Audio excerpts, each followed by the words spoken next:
Good evening, everybody. We haven't done Express Talk in a while, but we are back with episode 6. And this time we're going to be talking about the EG7 acquisition of Daybreak.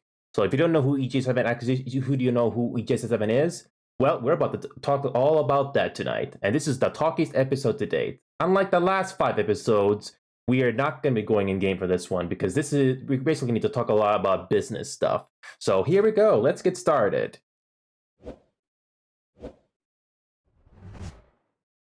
So here we are, everybody. So tonight we have Arrow 5379 from AODR. So he has been he's been a recurring guest of mine from the last 5 episodes of Express Talk at the very least. So Arrow, welcome back. How you been? I've been good. Pleased to be here. Ziffer is up next on ASTI, a newcomer to the show. How you doing? Doing all right. How about yourself? I'm doing okay. I'm feeling okay tonight. And next up, we got Zolfer, a newcomer to the show. How are you doing? Not too bad. Not too bad. Good to be here again. Happy with happy some of the boys have shown up for the occasion. And no problem. And lastly, we got Syndromes. How you doing? Another recurring guest from our last episodes of Air Express Talk. How you doing? I'm doing fine. It's 4 a.m, and I thought I would just show myself here. All right. Before we start, I'm going to drag all of you in the voice lobby below us. So before we start, 1 sec, I'll drag you all of you.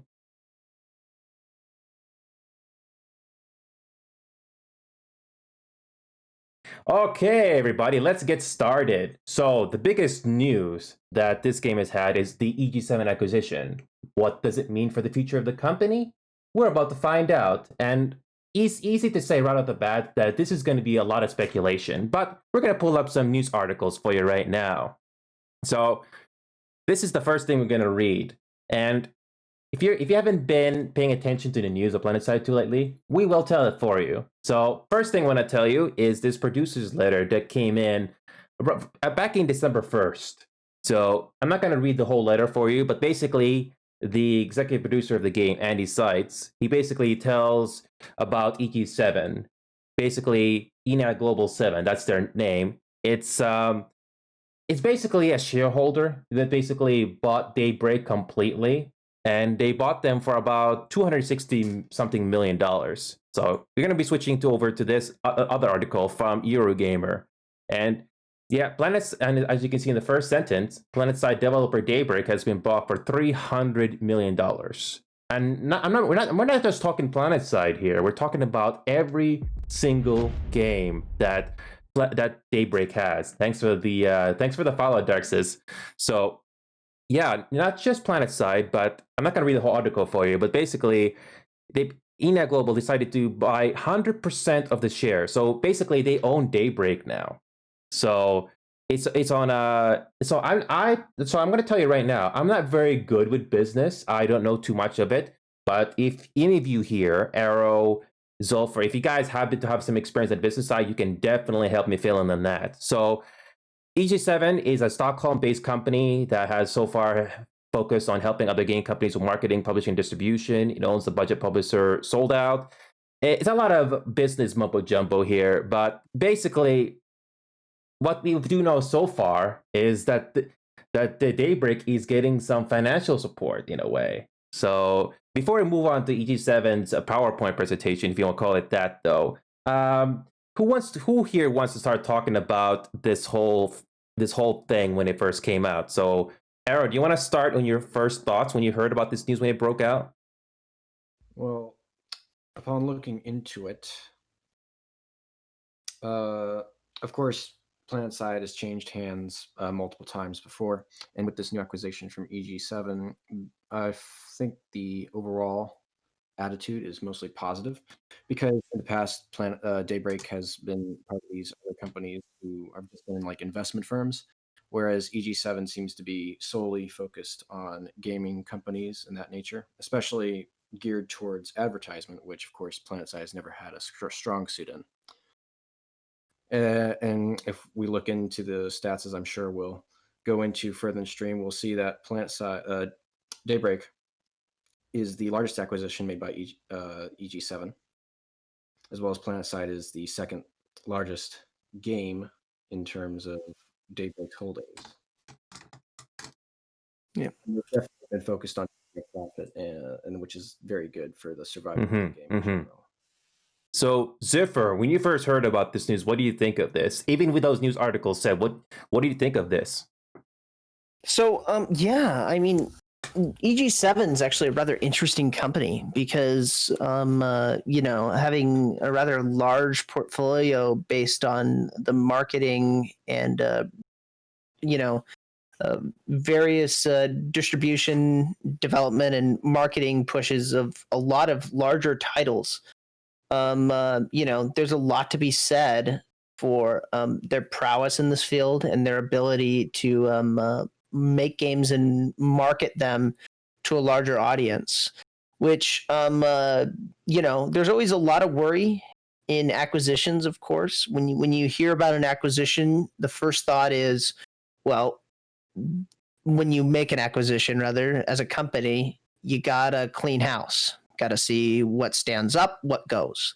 So, when you're making a purchase or something like that, there's always a concern that titles that may not be doing well in the grand portfolio of a company like Daybreak may get killed off, whereas titles that are doing better will get supported, which is actually great because they then release the data on that for all of Daybreak Games' titles, which said that Planetside, though they're not the best of their titles in terms of amount of daily active users and consistency of getting new users, they are still definitely in the running and they're doing very well. And it also helps that we heard in the interview, for instance, that the CEO of EG7 seemingly had a rather positive turn or positive opinion from his childhood of games like Planetside. So, all these things are pretty good to hear. I'm definitely cautious, but optimistic, I think is the best way to describe my feeling on it. It was an acquisition that could really help Daybreak and Planetside expand their audience and market themselves, something they've been really lacking for a long time. So we'll see. Just like Among Us, it came out 2 years ago, but barely anybody heard about Among Us until content creators decided to get a hold of it and advertise the game by live streaming it. So hopefully with this acquisition, hopefully the same thing is going to happen. Hopefully this game is going to get the Among Us stream where more people get to know about it, because I think you all know that this game that didn't have the best marketing when it first came out 8 years ago. Oh yeah. So yeah, Zephyr, before we move on to Zephyr, if you guys are enjoying the show, hey, feel free to drop a follow or sub. Completely up to you. Because if you're enjoying the show, it helps me and helps my audience as well. So before we move on here, I want to quickly read a comment from RIL6. Hey, welcome to the stream. Hope you're having a good time. So yeah, as like that last thing you said there, Zipper, RL6 is saying Planetside is one of Daybreak's larger user bases, but it lacks in a rather low amount of income when compared to other Daybreak IPs. That's a true statement indeed, because when I looked at those news articles, when people talk about Daybreak, the most obvious thing they're talking about a Daybreak that people instantly realize is EverQuest. Mm-hmm. Yeah, I mean, I'm not sure.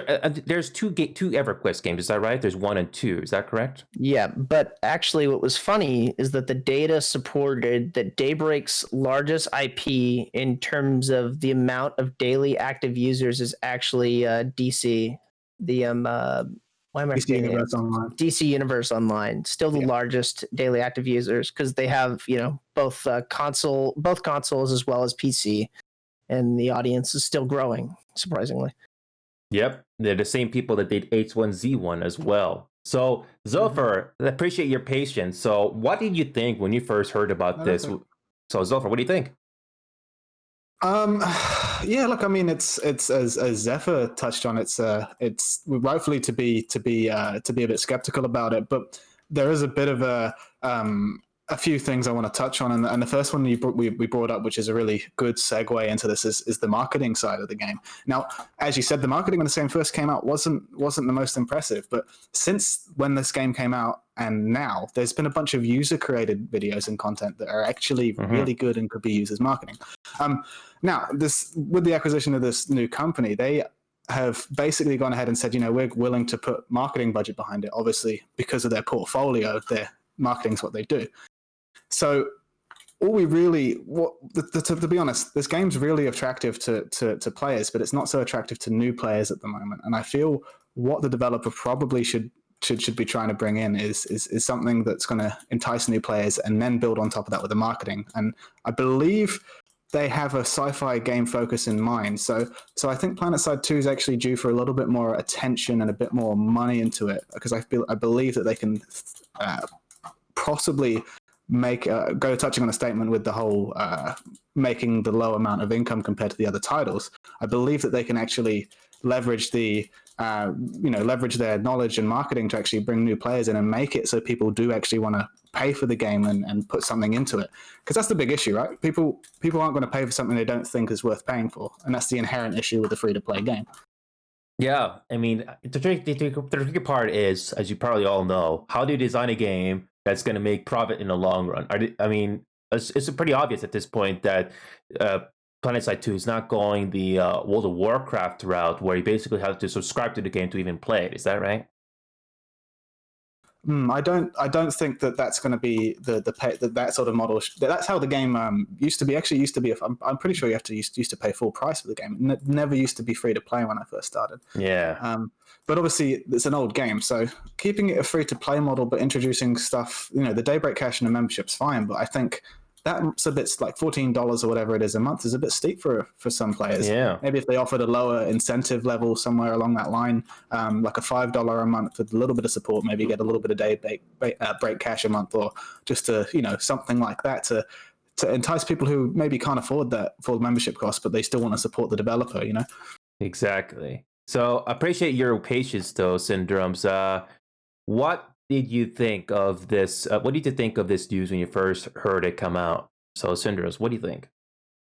Well, to be honest, so before I start, let me just point it out. None of this that I'm about to say is, definitely speaking negativity. It's just that taking a step back, we kind of need to take a look at what exactly, this actually means for the game that we play, especially considering it is not, in fact, the main project, as already stated by the previous talkers.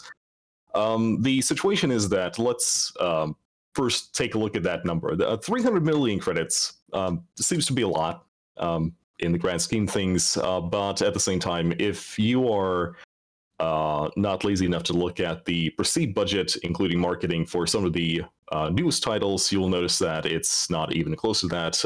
Assassin's Creed Valhalla, that costs about like $500 million in terms of both development and marketing. And of course, GTA 5 is estimated around the same number, like 300 million credits. USD dollars. The problem here is, and the biggest concern that I personally have about the situation is what prompted them to buy Daybreak out? Because let's face it, the current system for free-to-play games in 2020 is starting to become just a little bit on the predatorial side, and this has been a topic of talk for quite a while now. And when you compare Planetside's 2 monetization model with some of the other games that are, infested, let's say, infested by loot boxes and other tactics like that, we are pretty, lucky that it really just ends up with conveniences such as, hey, you get to skip the queue for the next content and such. So I'm kind of wondering what potential these guys saw in Daybreak and its projects, and at the same time, is Planetside 2, considering it's one of the middle child of the company, are they going to try to kind of test out these new, different, up-to-date market practices on Planetside 2, considering it is not the main project and they can, risk screwing it up? That's the biggest problem that I currently have about this whole situation. Yeah. So to answer some of your concerns there, I don't know if you saw EG7's official statement, but this article basically mentions it. So Daybreak basically owns the following games: H1Z1, EverQuest, EverQuest 2, Planetside 2, and DC Universe Online. Also publishes Standing Stone games, MMOs, The Lord of the Rings Online, Dungeons and Dragons Online. So that's quite a bunch of games there. And this is the EG7 CEO and co-founder Robin Flodden, if I pronounce that properly. He basically made this statement on this article here from Games Industry Biz. So he says, quote, Daybreak is a perfect fit for EG7. We are a family of companies with complementary skills and expertise combined to form a major video games business to deliver amazing games and experience to games around the world. So it sounds like a typical business response. It sounds very, very neutral, but basically what it sounds like, it's basically they say it sounds like EG7 is basically giving Daybreak the funding they need, especially for some of the games that are lacking in the financing field. Because hey, I'll do that bit there, Sony, in a moment here. But first, I just want to finish this bit here first. Oh, I'm gonna hydrate for a bit though. So, but anyway, chat's telling me to hydrate, so I have to deal with it. Yeah. So that's basically my first impression on that, though. So I'll do that bit Sony does, but first I just want to finish that. So yeah, it's definitely it's a lot of speculation at this point. Is this financing is going to help out? I'm not too sure though. So next up, we're going to be moving on to the EG7 presentation. I'm going to drag Sony in here. Hi, Sony Trolls. How you doing? Sony Trolls, you're in the channel here. How are you doing? I'm good. How are you? I'm doing good. Just wanted to drag you in here. Yeah, I see you in camera there. Nice. Yeah. Okay. Yeah. The next thing I'm gonna do is pull up the EG7 presentation. I'll do that bit for you in a moment there. So yeah, we just did our introduction phase. If you're just tuning in, we were just talking about the EG7 acquisition. So we're not going to be going one by one for our next bit here. So you guys can chime in whenever you want. So again, this next bit we're going to be talking about is EG7 themselves. Most people that be watching this episode probably have never heard of EG7 unless you had to look it up on the internet. So I'm just gonna read this one bit. I'm going to read this bit in front of you here, so you get a decent idea what they are. So, EG7, a gaming fellowship with global reach. EG7 is a group of companies within the gaming industry that develops, markets, fund, publishes, and distribute PC, console, mobile games for the global gaming market, and yada yada yada. It's basically they own a lot of game development divisions. They own Piranha, Big Blue Bubble, Antimatter, Destiny, Dark Souls, and Rage. They don't just own Daybreak. They own quite a bit of other things. So 16 companies worldwide, 1,500 titles, 630 employees, 450 developers, and so much more. There's It's not their first rodeo, to say the very least. They're quite experienced in what they do. They seem to acquire companies and then let the companies do what they do best while maintaining or some sort of marketing and funding for them. I believe that's the kind of company and the business model that they work on. Anybody else want to chime in? Like a partnership deal. I think they advertise them, and then they get a little bit of the profit, and as well as letting them do what they do best, giving them feedback and all that. Yeah. Anybody else want to chime into this? We just talked about what EG7 is. The thing about feedback and providing them with the funds, the thing about investment firms like that, usually these funds come with some sort of milestone or a goal that these people need to obtain in order to justify that investment, right? So I'm kind of wondering if we need to fear a change in the monetization model, because it kind of seems like these guys saw Daybreak, they saw their games, they saw their monetization practices from 2012. They looked at it and basically went, you know what, these guys would be making tons of money if they updated to a much more recent, much more, quote, accepted model of microtransactions and free-to-play monetization in general. And they are going to provide them with the funds, and they are going to set them a goal when it comes to income that they have to reach with these titles. So the question is, can they use those funds in order to make the game more popular, get more players investing into the game without changing our currently used monetization practices, or will they need to obligate themselves and change the way they market they actually make money from, say, Planetside 2, for example, in order to actually meet those goals? So that's a kind of a slippery slope there. Right. Yeah, Seen and it with Fortnite, haven't we? yeah, and I think those kind of issues. I mean, they come with games like this, and especially with acquisitions. But I think that you are going to see changes like that. Not that I have any insider information on the topic at all, but I would bet good money that you are going to see changes in the way they monetize this game. But I also would imagine you're going to see changes in the way that they advertise this game too. You're going to probably see it a lot more of everywhere. And I don't know that they don't necessarily, or usually rather, use assets created by the community. I don't know why, but it tends to be weirdly faux pas for a lot of these bigger marketing firms.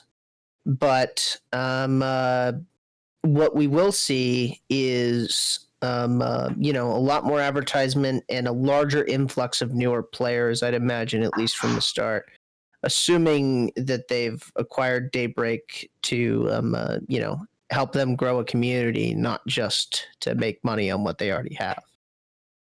I mean, that's always going to be a thing. Their acquisition is always with monetary in mind, but every good business knows that you have to please the customer to make any money. So hopefully in this case it can come hand in hand, but it doesn't always. So we shouldn't take that for granted.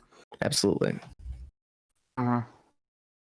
If you want to chime in here, I'm just basically going through EG7's official webpage. We will get to the presentation in a moment, but this is basically their portfolio. They're basically saying strong, diversified portfolio, released, own licensed IP. So we're basically repeating the same bits of information that we saw in the news articles. So currently, they released own licensed IPs: EverQuest, Planetside 2, that you guys know of, DC Universe, Lord of the Ring Online, Dungeons & Dragons, My Singing Monsters, never heard of that game, Mech Warrior 5, and much more. Development experience: Warhammer, Vermintide, that's how it's pronounced, Dead Island, Evolve, Battlestar Galactica, IGI, Origins, and so much more. And for some of these games you probably know already, especially with the marketing. They've involved in marketing such as Destiny, Call of Duty, and Doom. I didn't really realize the EG7 is it's a little bit bigger than I thought they would be. So maybe EG7 is going to help out in the marketing in a way, but even the executive producer of this game hasn't mentioned any specific details on that. No. I do believe I read, I don't know if this is correct, I heard someone telling me that they read somewhere, this is straight from the No Fear Discord, so I can't trust its source, but they did say they were going to push some marketing, like at least a little bit, just have some YouTube marketing ads is what I heard, just some pre-rolls. And at the very least, that's going to at least pull some new players in.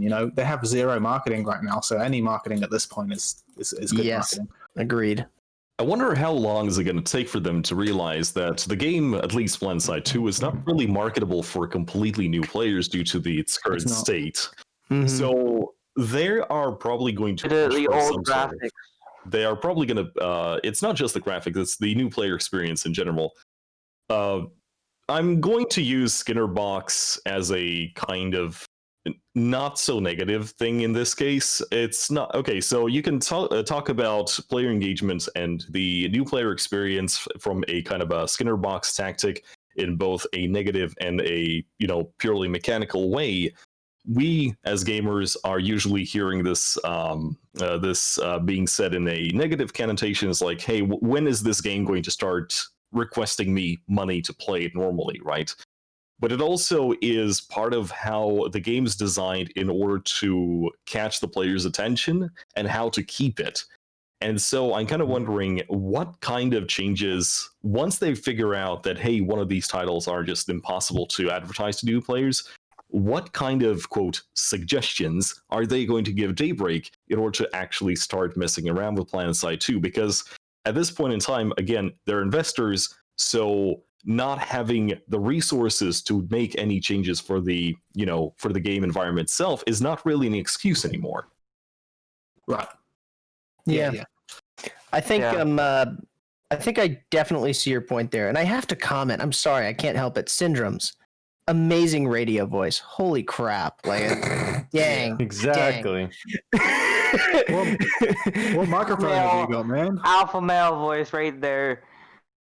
No, not an alpha male, but more of a Chad sounding type of voice. If you Yeah. actually tried. More like, hey, just- I'm gonna make you buy my merchandise. Exactly, it's amazing. It's impeccable. I'm sorry to derail there. I apologize. No, that's fine. I couldn't help it. Si- Anyways, Could you advertise? He was just saying what we were all thinking. Let's be Yeah. honest there. yeah, exactly. Anyways, so what I was trying to talk about in this regard is to the new player experience. I mean, I'll be honest, Fear, and I think I can speak for Fear pretty well here, given that I've had conversations with both Dom and Zulfer, and definitely Asti as well, is that like it's outfits like ours that try to be that new player experience for the most part. Like we try to help with that kind of, regard and pushing that through. And while that's a okay solution, the thing is that it's never going to last. That kind of belief is like, oh, the players will take care of it, isn't the whole solution there. You need to walk somebody through a little better than that, considering that, they're not going to jump into a squad right away. They're not going to see Fear or Asti and just be like, oh yeah, those guys will train the new guys. It's like, that's not going to happen. So what I'm hoping is their conversation that they had with their most recent dev stream with finally working towards fixing that new player experience happens. I see a lot of possibility in that, and I'm really hoping that they keep that to heart and they come out with that in the new year, because it's so woefully necessary, and it has been for almost like 7 years they've needed to put something better than what they've had in. Yeah. It's just like, it's what the situation that they have now is like something that I was trying to demonstrate as well, is that during this whole thing with EG7, what we saw is the numbers on turnover rate, and really Planetside has the worst like new player retention numbers out of the bunch. Like they get a new player and usually they quit, like more than not, which is really just sad. Yeah, we talked. Yeah, Sulfur, what are you about to say? Because we're about to go to the next bit here. Sulfur, what are you about to say? Yeah. I was going to say a small percentage of players. Zephyr does speak for us in saying we do run training stuff, but it's not going to be enough. So I mean, the new players come in, right, and they don't know where to go initially. So there just needs to be that one step in front, saying, hey, the best experience with Planetside is best play with friends, join an outfit, and find some people to play with. Even that is going to be a good enough fix for now. As a new player myself, I had nobody to play with, so it was kind of like challenging at first. But now I know all the controls. I know what to do. At first, I had no clue what I was doing, and I felt like giving up at first. But I'm not that type of person, so I didn't. Right. So before we move on to the next bit here, which is going to be a lot of business-like here, but so Darksis is willing to give his bank account to his owners if he asks for it. Anyway, the next bit we're going to talk about is investor relations. We're going to be going into some really very technical terms here in the business side here. So you're talking about the numbers and reasons that you guys are talking about. Well, this is from EG7's official website. Now, I'm going to be honest, like I said earlier, I don't know too much about business side, especially when it comes to investor relations, completely new to me. But anyway, this is basically what they're saying on their official website. For EG7 themselves, they basically give off their 7 strong reasons. Again, I'm not going to read them, but they have 7 reasons here. So basically unique, shareholder value. They even list their list of owners. Most of those names you probably never heard of, but they basically have over 20 owners or something like that when it comes to EG7. So there's multiple people here that own this place. So they basically get their shares, how many shares of the company they have, development of share capital, a lot of big numbers here. Most people will not understand any numbers, but I had to show it to you just in case anybody out there understands this. And this is, if I'm not mistaken, this is basically their current stock market value, if I'm not mistaken. So it was pretty low or something at the beginning of the year, but look at the very end of the year. It's gone up significantly, and Yeah. look at We the know why at the beginning of the year, though, don't we? Yeah. Everyone's businesses will be looking like that. And look at December 1st. This is where the news broke out that Daybreak has been acquisition. And look at that. The shares pretty much went sky high. And it only went down a little bit just recently today on December 10th. So it's pretty interesting from a business standpoint why EG7 decided to acquire Daybreak at the end of the year. Because it seems like they were going slowly up and up at the very end of the year. Well, I think it's two things. Is that you'll see with a lot of marketing firms as well as tech companies. I mean, there's so many different fields. I shouldn't even list them, but a lot of people right now are wildly succeeding in the stock market because of stay-at-home orders and the virus and everything like that. I mean, marketing's doing better because they have a wider target audience that is maybe more bored, or they're not as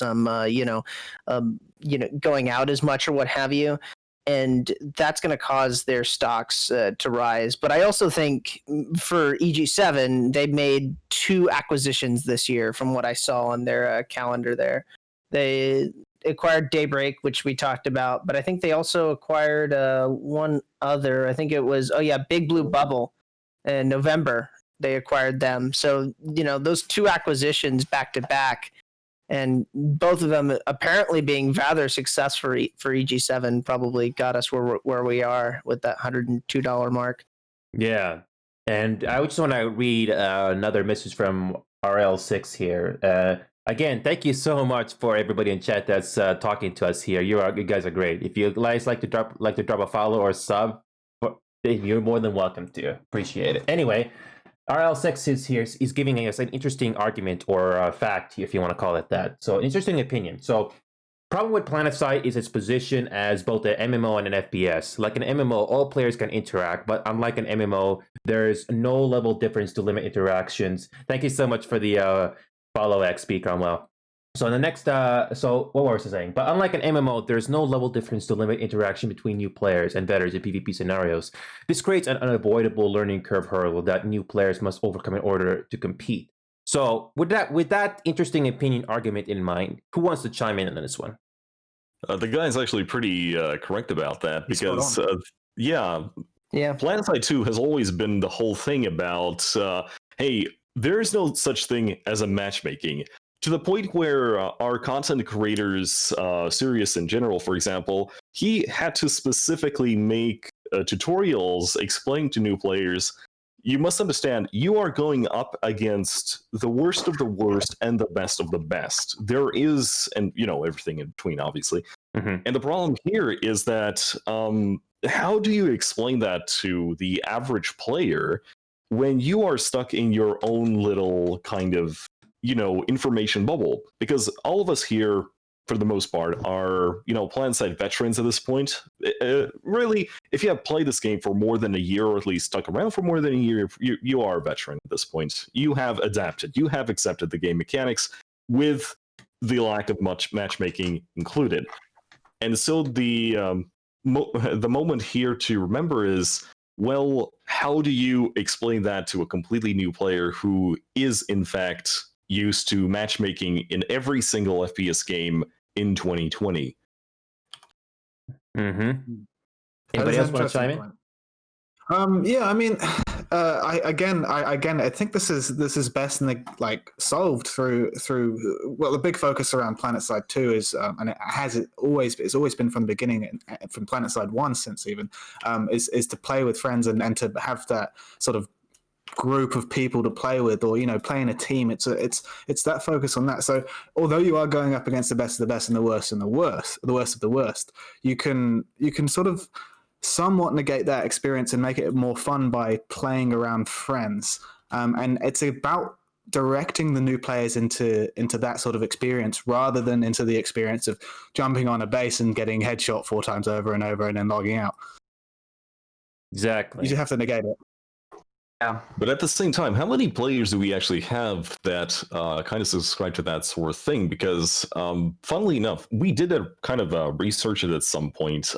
It is somewhere on Reddit actually about how many players actually, like, before the whole auto recruitment thing was introduced, which, by the way, was probably a crutch made by Daybreak simply because they wanted to steer these players into a more communicative place.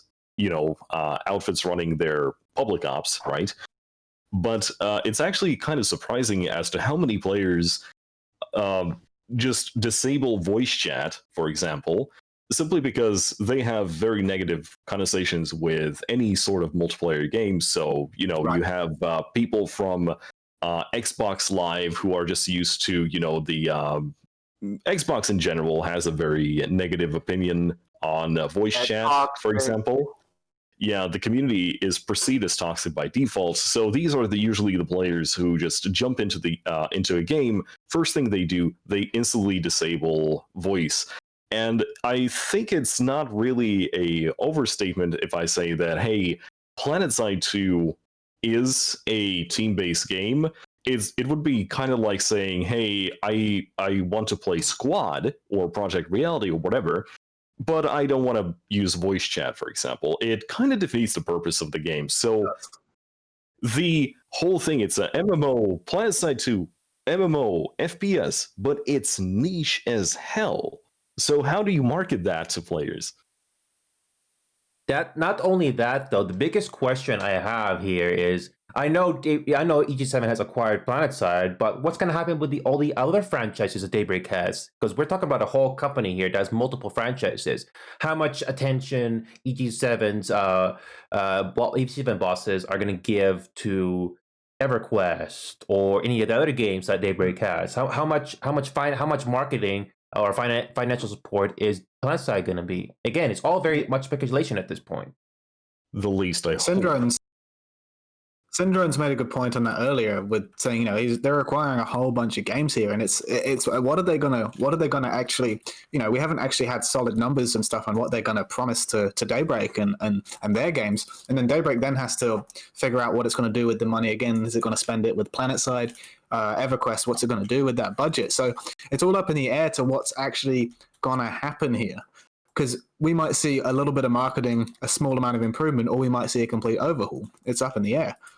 Yeah, and I mean, just look at this Let's look at this share page here. I mean, if you're a business person, I think you will understand this, but most people will not understand this at all. I mean, look how much shares, how many top 20 owners of this company has. Look at the amount of shares each of these people have, and development of share capital. Again, I do not know what any of this means, but this basically shows you how much money this company has, and they're buying people out.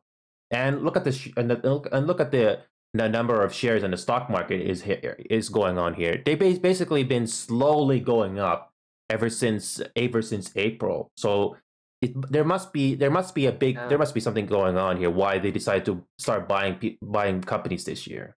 Interestingly enough, they are quite interested in very niche games. All of the games they've acquired have been quite niche, with the exception of the ones they're marketing, the mainstream ones like the Destinies and the Call of Duties. But all of the other games they've acquired are fairly a niche sort of game with a small dedicated player base.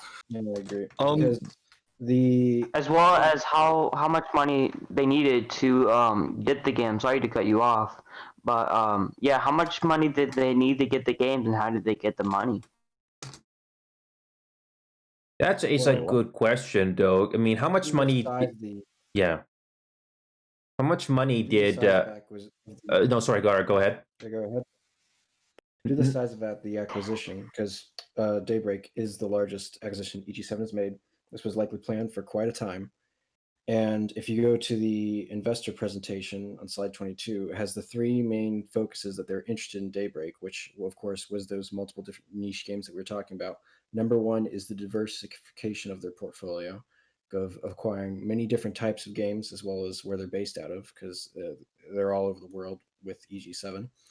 The fact that all these games are already developed, so the investment there is already done, and you already have the games to work with and improve from there. The experience that Daybreak has, because they're going on 2 decades now since Sony Online was founded, and you already have that experience invested in there. And of course, the profitability of several of the titles, DC Online being the largest, followed by other EverQuest, and then Planetside and the others. And Planetside in particular has become more profitable over the last months from, of course, past metrics when Planetside was experiencing that severe dip in the player base. So yeah, there's another point that RL6 added on chat there. So I'm not sure if any of you know or heard about this, because I don't know this myself, but is the company, Daybreak or Rogue Planet Games, going to be utilizing Forge Light in projects of other development studios? That is a very good question, and I don't think the developers themselves have said anything about this, or Daybreak from themselves, unless you guys happen to know something about this. I find that highly unlikely.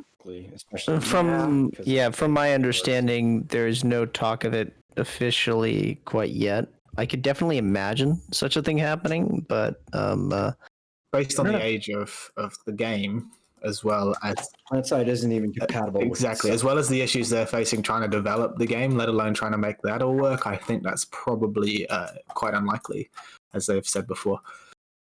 So here's a controversial little twist. I'm kind of hoping that Planetside 2 does take kind of a backseat to all of this. So in order to kind of take a look at it from a completely outsider's point of view, from the view of a completely average gamer, when we go back to those investor pages right now, you will see that those are a lot of people who have the capital to invest in future projects. They are investing in firms with multiple games in their portfolio, so they're not limited to one single project.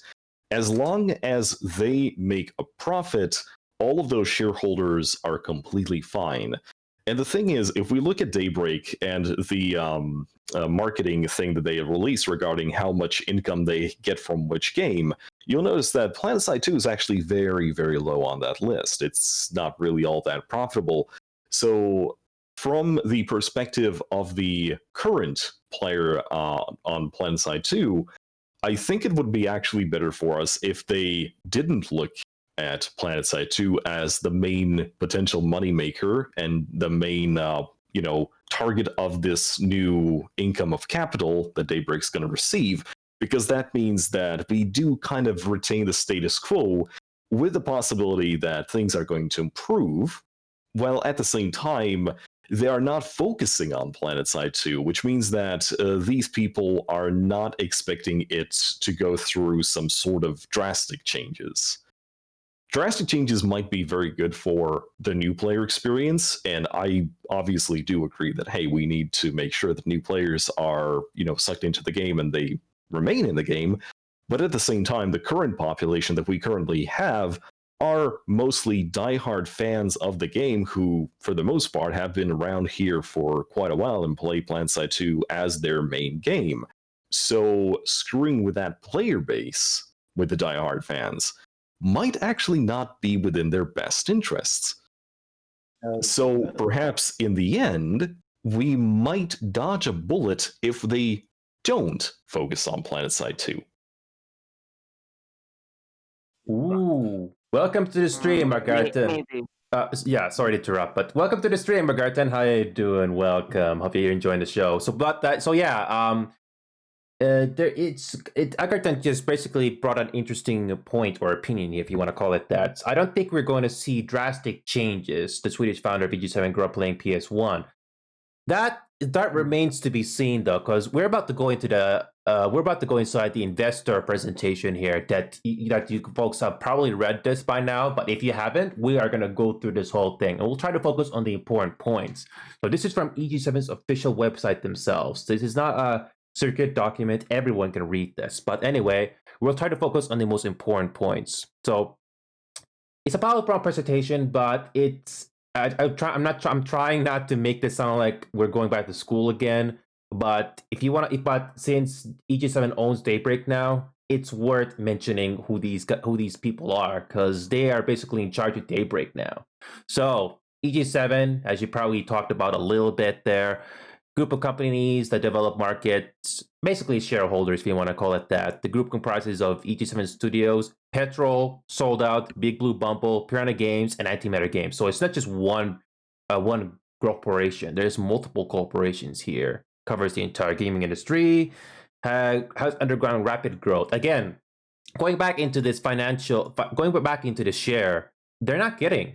They're talking about rapid growth. So they basically did some acquisitions, and look how much their shares have gone ever since April this year. Now, here's the interesting part. Let's go back to 10 years and let's see how much this company has gone through. So hang on a sec. 5 years. Yeah, 5 years ago. No, it's not showing up for some reason. Yeah, never mind. Just gonna keep it here. So, but anyway, their shares have gone up ever since they started doing some acquisitions this year, as far as we know of. So, again, like Cinders, like you said earlier, they basically did some acquisitions, and look at the companies that are listed here in the document: Petrol, Big Blue Bubble, Piranha Games. These are no small companies. They're quite decently large, you might say. But then again, how does that translate to all the gaming franchises or IPs that Daybreak has? Is it going to make a difference?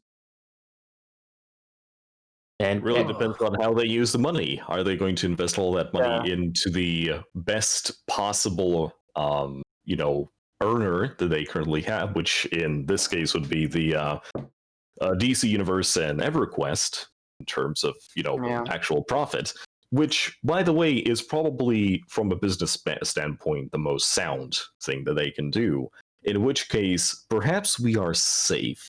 We might get some trickle down, while at the same time not being underneath the magnifying glass, because, again, as I said before, my main concern is that these guys were looking at Daybreak, looking at their, in comparison, outdated business model in terms of marketing and, most importantly, monetization of their free-to-play titles. And maybe if Planetside 2 does not show up as a blip on the radar, it might not get that, possibility of a negative change. Anybody else want to chime? What I think they should do is they should bring up the lower games instead of focusing on the major top games. You should focus on the lower ones. As a business perspective, as Syndrome said, if you're any businessman knows that you're gonna you take some risks, right? But you're not gonna put all your chips in the basket that's definitely not succeeding. So what you're going to do is put all the chips into the EverQuest and the DC Universe Online, well, most of them, and let some risk go back into Planetside, and that's probably what we're going to see. If I was sitting at that helm, I'd be like, okay, let's make sure we've got those money earners keeping to make money, and then we can throw a bit of capital into Planetside's marketing, see where that see if it actually helps. Yeah. See what we can do, and then if we get new players in and we find we're having a super big issue with all sorts of other stuff, which we know there is an inherent issue with new player retainship into the game. If they can even as so much as get new players into the game, that'll be a positive sign, and then they could start working from there. I think that's probably the most safe and sound business decision they should be making. Absolutely. The beautiful thing about Planetside is they sit right in the middle of the Daybreak. The Daybreak portfolio, I mean. So, we get to, enjoy what happens in that middle. We don't have the most pressure on the community to grow. We don't have the most pressure on the developer to kind of see where this thing could take them, grow it immediately, go. It's like we get to sit right there and see what happens. And that's probably what we'll see, with a couple more dollars invested in the overall amount of staff and whatnot that we've been seeing. I think that's probably, though it was pre-acquisition, knowing how acquisitions work, I can almost guarantee you that was some bucks thrown their way prior, because somebody had mentioned earlier, talk had probably been happening for about 3 to 6 months, give or take, dependent on what they were looking to get themselves involved in, which this is, full involvement. This is a merger per se. So, I see, I see a lot of possibility in that for sure. Sitting right in that middle ground, seeing what happens. And It's definitely new not getting dollars. axed, but I don't know how much investment they're going to be throwing at it initially, because they're probably going to want to make sure that those, like I said, those other games are performing well before they do anything risky. Yeah, exactly. And Well- just before we move on to the next bit here, I'm going to read some messages from the chat. Thank you so much, everybody.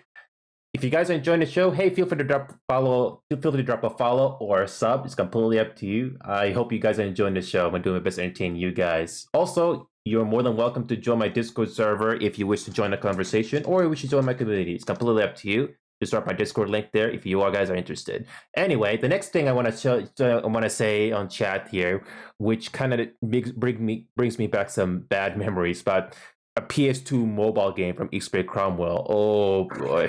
That reminds me of when Blizzard basically announced that they're basically making a Diablo mobile game, and Blizzard's response to that: "Don't you have mobile phones?" Oh, I hope that's not going to happen. Oh. Yeah, but can you imagine what kind of market that place had? Like, it was a completely normal business investment. It's just that we're talking about internet culture in general and how they react. But if you are a businessman, if you are investing in these projects, like, you must understand those 20 plus people who are listed over there, they are grown men. They are investing in these things as projects. They don't necessarily know what those projects are. They see whether or not these guys are making money or losing money, right? And the thing Exactly. is, if you have the same people pushing for, hey, what is currently making the biggest amount of money? And in terms of mobile games, that market is amazingly huge and not yet saturated in the same way that the regular PC market is or the console market is. So it made complete sense for them to make that mobile game. But it is numbers fighting against a perceived internet culture. Daybreak has been in that position before, except this is probably a bit more optimistic, I'd say, because EG7 is more oriented towards games, and these are people who have more experience with a variety of games and games in general. Mm-hmm. And they're more focused towards, they have a big focus, like as seen as their acquisitions there, an RPG and sci-fi sort of focus, really. And that's quite a good, promising sign as well, and that's why I'm hopeful also. But not super hopeful, like I say. We'll see what happens. We'll see what happens with the money. Agartha has made some interesting opinions on chat here that I want to go over right now. He says, quote, "I definitely think we'll see more monetization because PS2 isn't bringing in as much money, but has a strong user base. Maybe much more cosmetic microtransactions with investment into new content to help sell the microtransactions. Would predict seeing, also is now saying, I would predict seeing more incentive for players to buy subscriptions." And now Agartha is saying again, yeah, that would be the new content. New content is a double whammy. It helps sell cosmetics and it can help subs too.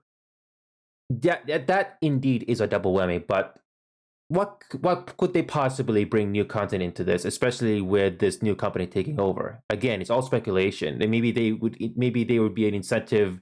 What kind of incentives is the developers going to give us if you want to get subs? Because right now the only major incentive to get subscription is to skip the queue. So what else? Well, Already.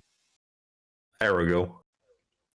Say again, Arrow? Well, of course, you get the priorities in the queues. You get experience boost in general.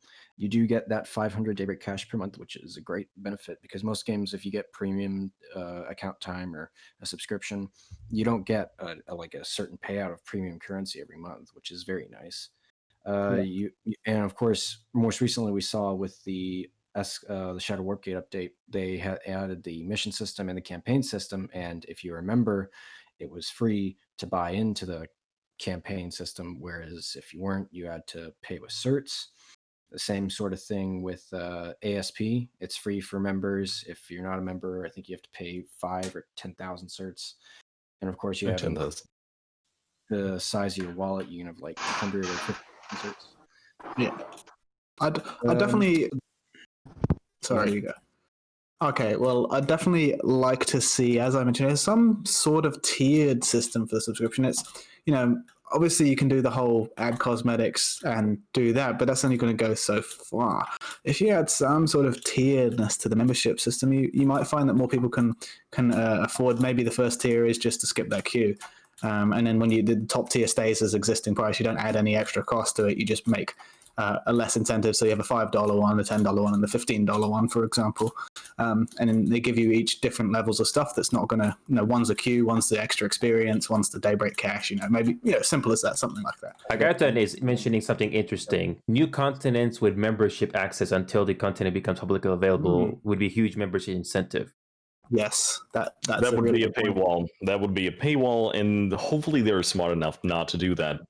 But the thing that I noticed about this new content that we got in terms of the Shadow Warp Gate is it looks like they are starting to experiment with a few systems in terms of if they cannot simply live on monetizing from the visual cosmetics, for example, and the queue skipping and everything else. They might want to try to add some sort of forced layer of game mechanics that do not try to screw with the established meta, and by extension, it doesn't necessarily, as much as possible, it doesn't conflict with the existing player base, but which then can be, quote, exploited. I'm using this word not in a negative term, which then can be exploited to be integrated in the overall monetization method. Like there is something that can be monetized on it, which doesn't seem like a pay to win, but at the same time, they are introducing these systems solely for the purpose of, content. New content's always going to be good. But at the same time, I think they are starting to try these new systems as an outlet for potential monetization down the line.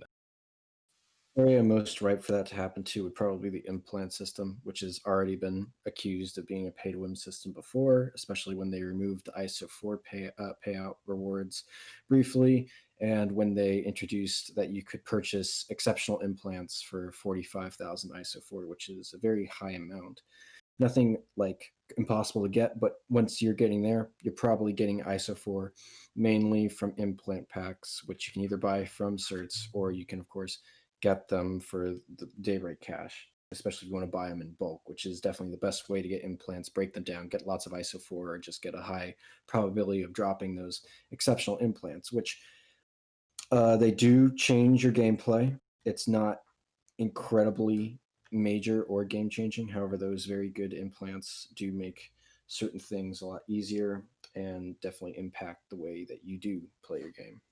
There is a point that just came in on the chat that I want to mention to you, Syndrome, since you kind of mentioned it. About the continents, the bit about it will not be. It's still a bit. Would you still consider it as a paywall, but a time unlocked one? That's still a paywall, right? Say again. Yeah, about the continents about the continents. He says it's not a permanent paywall, but a time unlocked one. But it's still a paywall. So they get early access.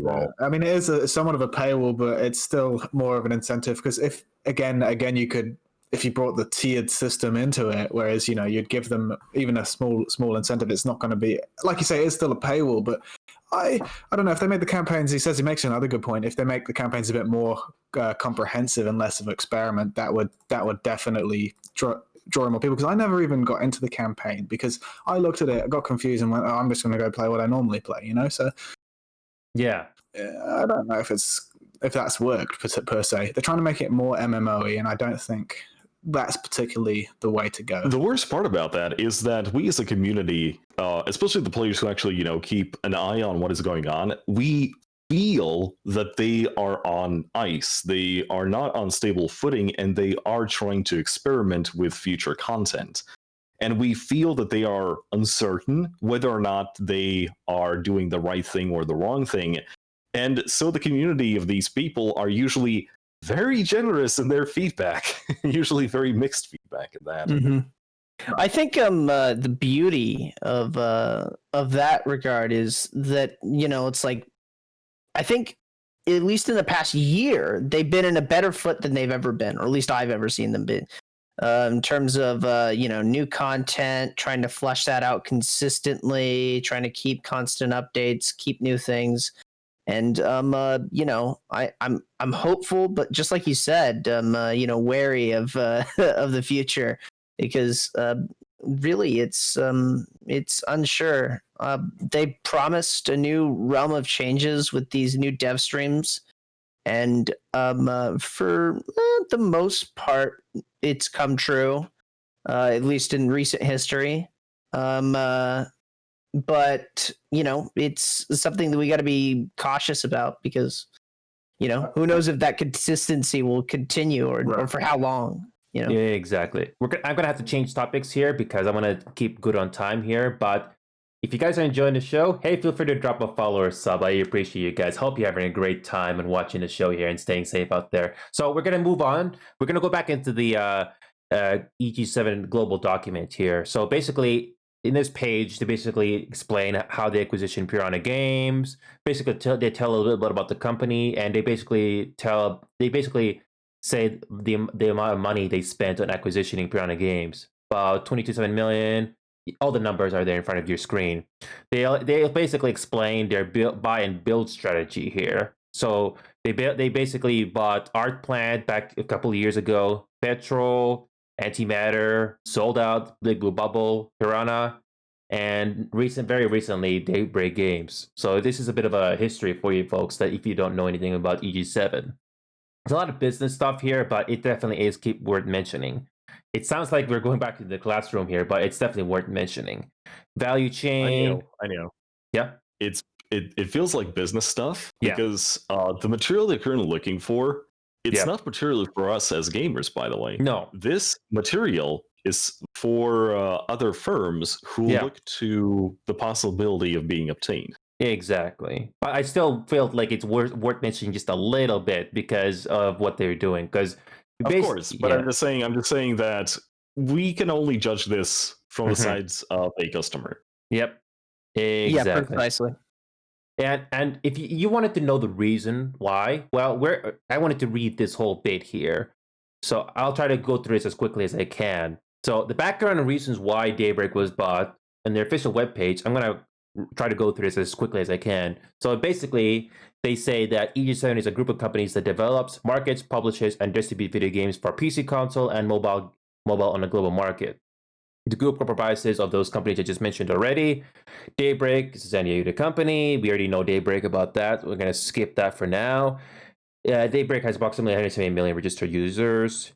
During a 12-month period ending on 30th September, Daybreak has reached a net revenue about this much money. And just 1st December, Daybreak signed an agreement. This is the one you all wanted to talk about.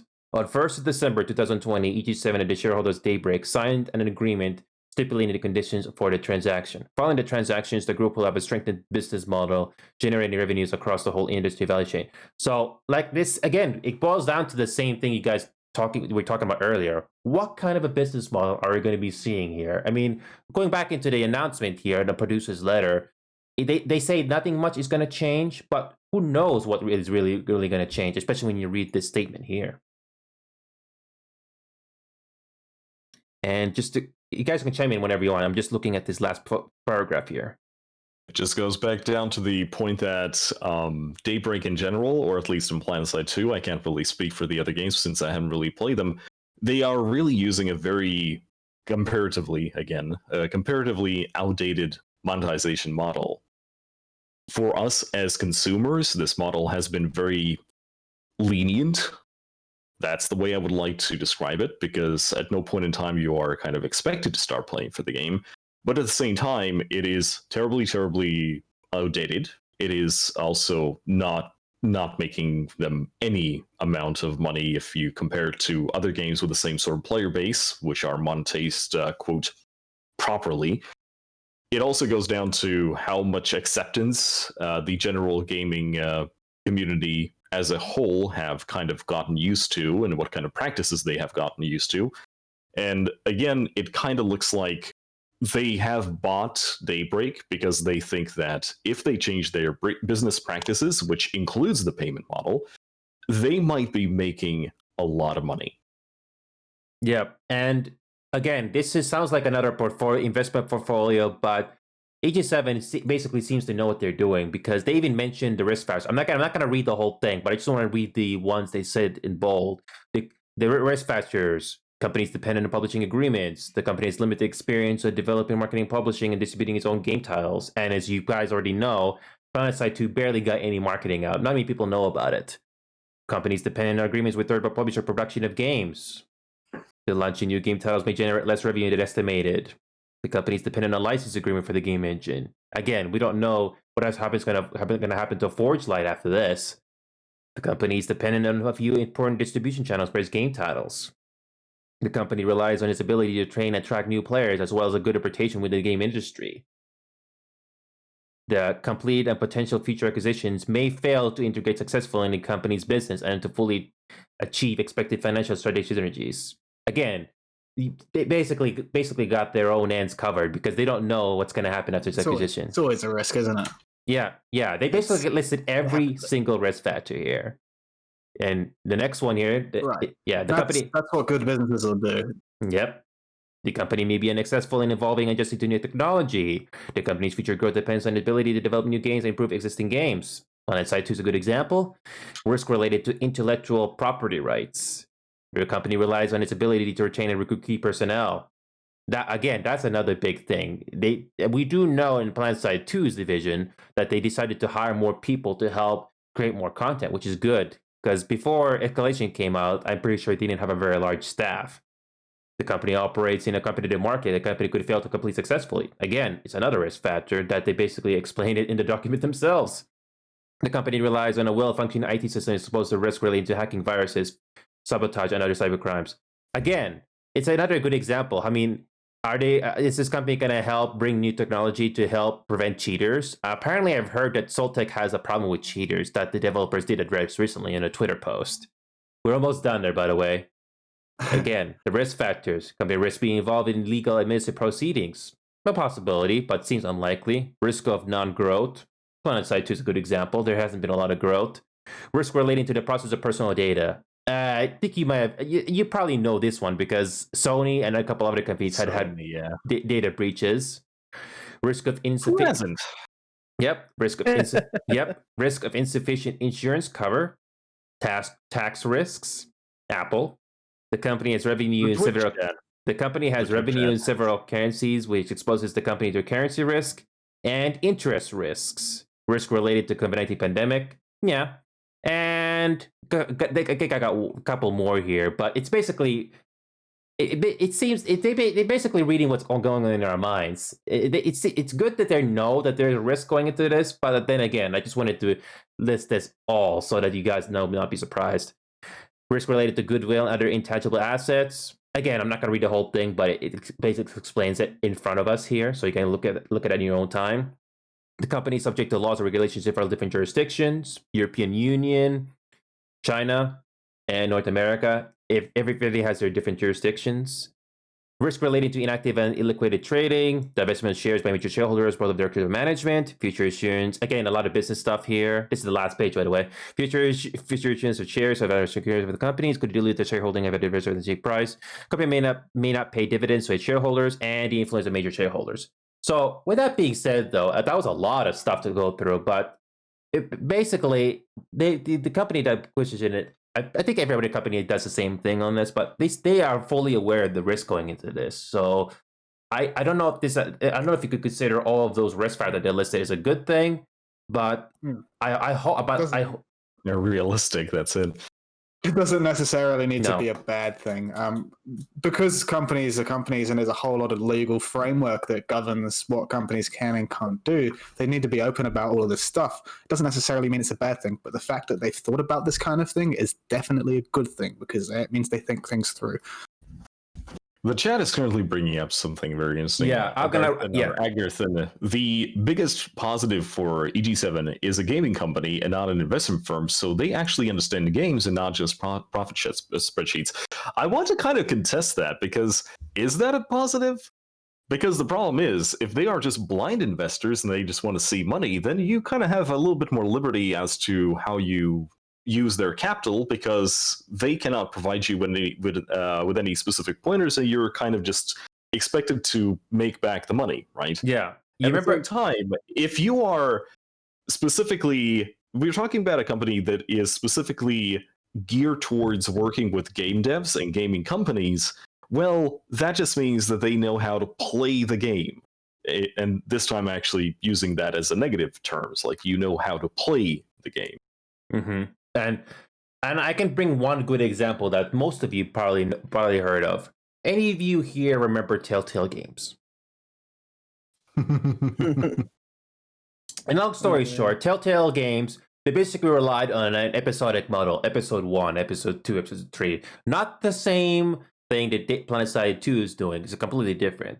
But anyway, the games did not sell well, as we found out later. The only reason that company was still alive was because they relied on investments from, I don't know, people or firms or whoever they are. That's the only reason they were still staying afloat. So one day, a couple of years ago, they basically the investors, whoever they are, they basically said no. They basically said no more money for you, and the whole company shut down just so suddenly because they did not make back the money. They were basically relying on investments from other people, and they did not make any money from their games. And Agartha just mentioned something else here, and I just want to mention a couple of chat messages Agartha just mentioned here. Again, thank you so much, Agartha. You're a lovely He's chat on viewer fire here. today. He's a great viewer. I would be very glad if he became a follower. That'd be so good. But anyway, Yeah, I would be for you too. If you wouldn't mind, I'd like to speak a little bit on investors and the type of choices that you face there, because the type of investor that you have greatly depends on the support that a company can get. We talked a bit about the difference between investment firms or angel investors versus companies who are in the same market and know the market. Usually, the latter is, I'll use it in a little bit less vocabulary. Usually, the type of company that is involved in the market is a better choice, especially if they've invested in other firms in the past, simply because of the type of profits that get expected. To give another example, it's the kind of stuff that you see, like for instance, in the wine industry, they'd rather prefer a winery invest in their business over another investor, simply because if they just have an investor come in there, then they want to see as much profit as possible, and they'll make them release a whole bunch of other different bottles. Right. Maybe they wouldn't have used those grapes, but they're going to make them do it because they need to turn a profit. Cheaper wine, make that too, make it all, keep going. And they do have expectations in that regard that are much harsher than your average company, investment firm, or what have you. Yeah, you want to chime in? There's a few things I agree with you there, Zephyr. But you got to sort of think about like actually Garden said. He said in the chat, I would say no because a blind form does not effectively market design gains increase profit margin. So a big part about increasing profit margins, and you hear this from big business tycoons such as Richard Branson and Jeff Bezos will say, you need to keep your staff happy. You need to keep not your staff happy, but you need to keep your customers and your staff happy. And if they're not happy in both those senses, so if they're not keeping the Daybreak staff happy, and if they're not keeping the player bases of their games happy, they're not going to see any growth anywhere. So with blind investment firms, you have an issue there. But if you have someone who actually understands the market and really empathizes with the community, you can suddenly start leveraging that sort of leveraging the community and understanding what they want to be able to build your game. And hopefully that's what they're going to see and do. So in other words, it could have been worse. They could have been bought out by something that was like in no way connected to the gaming industry. Exactly. At least they understand the gaming industry somewhat, and that is the most important factor. Absolutely, because we joked earlier about a Planetside mobile game, but when you have somebody who doesn't know the market but knows the profit in such a business, they come in here and they see this and they're like, "This recipe worked. Use that. Make that game." It's just We've seen it happen time and time again. Numerous companies have had this happen to them. Heck, we just had it a couple of years ago where we all made fun of Blizzard for coming out with a mobile game. That happened to them. They had about 2 years ago one of those big investment firms invested in Blizzard Corp, created this necessity for growing in profit. When they saw it went down, they're like, we need a mobile game. Go. Yeah. Well, I mean, again, the whole point of investors and risk in general is that you can make projects like this without bankrupting yourself. You can take the risk and throw it at a wall. Do you really think that they did not know, the people who make millions of dollars, that they do not know that mobile games have a stigma and they are, inclined to fail sometimes? Of course they knew that. They still did it, but it was still a calculated risk. They threw it at the wall, it didn't stick. Well, what if it did? Right? Absolutely. We're not. So the thing is, what I'm trying to say here is there is a perceived conception that investors and publishers in general have no clue what they're doing, and they just want to see the profit margin, which, by the way, of course they do. In the end of the day, I also want my, bank to, my end money to be, slowly increasing with, as time passes on. But all of this risk, and considering the money involved in this, it's not a uncalculated one. They released that mobile game because they could afford to lose if in the chance that it didn't go through. Absolutely. And in Blizzard's defense, you do have to have a look at what the current macro trends were doing back when they were developing that kind of stuff, and what the way the world was going in terms of you can't deny that the mobile phone dominates now. But if these big tycoon game developers trying to get involved in building a whole new platform is probably the wrong approach, I'd say. Even though the mobile is probably the right direction to go, maybe some sort of add-on that platoon leaders can use, a mobile add-on that integrates with the game. Now, that's something I'd get involved in. If I can operate the map from my phone or my tablet, I'm in on that. I want to chime in. Oh man, I want to give you start on that. I want to chime in here because I need to chime into some comments that Agarthan has made on chat. So so going back into that chapters thing there that you guys mentioned, he has completed both chapters. The concept is sound. Some of the lore that they put into chapters is actually interesting, but it's lacking depth of content. The missions are worse than Final Fantasy 15, if I read that correctly. But it has some promise there, but definitely could use some work there, definitely. And the other thing is, I think this applies to either Syndrome or Zerfer that we were talking earlier.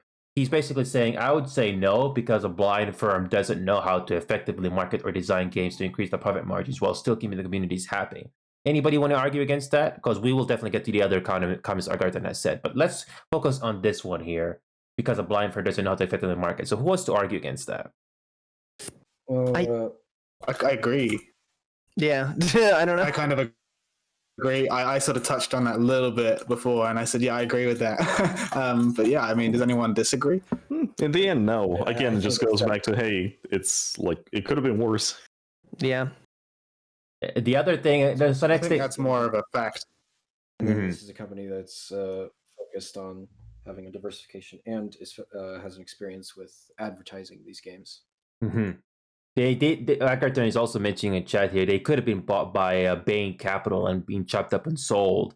I'm sure Activision pressure also contributed to the mobile game fiasco. Who doesn't? And let's not forget, like Agarthan said, it's a good point. It's Activision Blizzard now, not just Blizzard anymore, because Blizzard is not the same company like it was back in the 90s. No. They fired most of the original developers. Actually, I mean, the company in the 90s wouldn't be able to push out a mobile game with the risk involved. Right. That's Activision. It's the freaking cause and effect sort of thing.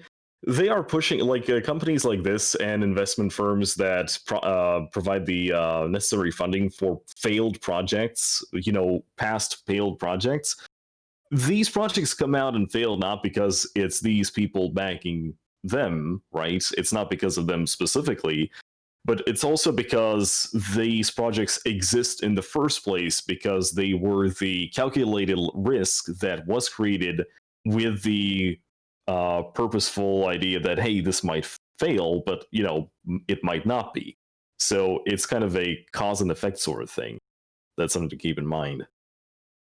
So when people say, "Oh, this firm would not do X because they, if they were still independent, so to speak," right?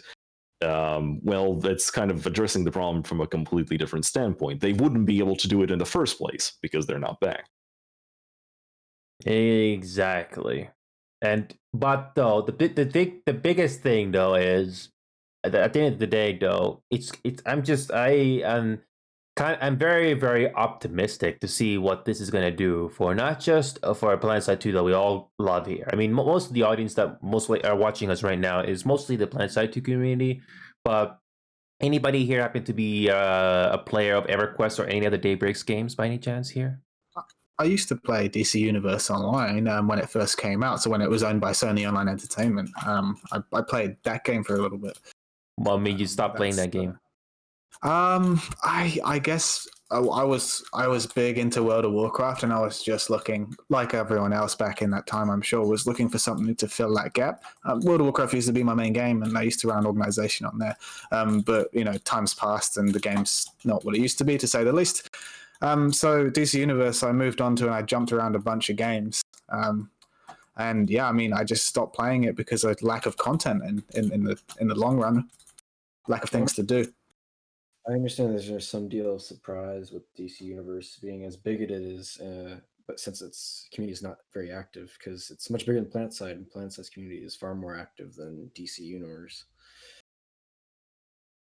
Yeah, I have to pull up the numbers, but I'm not too sure where Planetside 2 would rank when it comes to the AD and the amount of when it comes to player base and the number of players. It was in one of your tabs. I think it was in the material that you were looking at. I think one of the slides there was, in fact, the distribution. Yeah, I was gonna say, in terms of daily active users, we are not number one. We're like number 3. Highly tenured user cohorts. Is that the one you're looking for? This is the chart I just brought up just now. Yeah, that's a good question. Yeah, that's a good question. Yeah, I can bring it up 1 second. Yeah, here's the highly tenured user cohorts. I'm not too sure if this is the one that answers your question here, though. No, it was a pie chart. Point chart? I think, pie chart. I think that's... This was the one here, bookings by game? Something like that? Yeah. Yeah. Subscriptions. If you look on the Fiji website, just at the Planetside 2 overall population, the 24-hour peak peaked at 3,000, so that's up-to-date real-time stats. But it goes up and down from month to month. Sometimes, something happens, you lose 500 average players, and then you come back to the next month, and there's an extra 900 people. I'm looking from September 2020, there was an average player of 1,703. And then in October, that jumped by over 900 to 2,603. Mm-hmm. So it drops up and down. So you got to ask what's causing those fluctuations in the population. Is it the world event, or is it what they're doing? Other games coming out? Yeah. So Planetside 2 is clearly not a lot of people's main game. No. Mm-hmm. Yeah, because here's the loyal user base and industry-leading monetization. Look at the deep monetization and which one is making the most money. And it's Dungeons and Dragons, if I see that correctly here, because it's very, very small. So Dungeons and Dragons and EverQuest 2 is the second one that's making Daybreak the most amount of money right now. And Planetside 2 is dead last. The particular slide, I don't know where it is exactly, but I'm going to put it up in No Mic chat if you want to check it. The particular slide that I'm referring to is right there, which expresses to you the number of daily active users and what have you.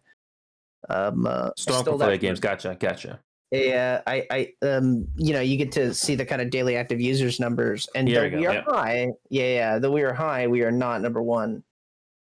Yeah, like even that chart that was on the bottom, Planetside 2 is basically on the last. So, but again, that's a good thing. It means that we are making money. We're not the last. We're not the first. So that means that we might get some capital. We are not going to get the most capital. But at the same time, if we're not getting most capital, then we're don't not getting really... the axe either. Yeah. No. It's the other way around. we're not getting the access, of course, but at the same time, they're not probably going to screw with the established way of things in order to actually, make that capital use. So if I can translate, if you wouldn't mind, that list, because they're showing MAU and members. So we're showing our monthly active users, which for us is actually very high. If you look overall, we're the second highest in that chart. However, we have less members than some of the other games that are punching at the same weight. Lord of the Rings Online, DC Universe, EverQuest.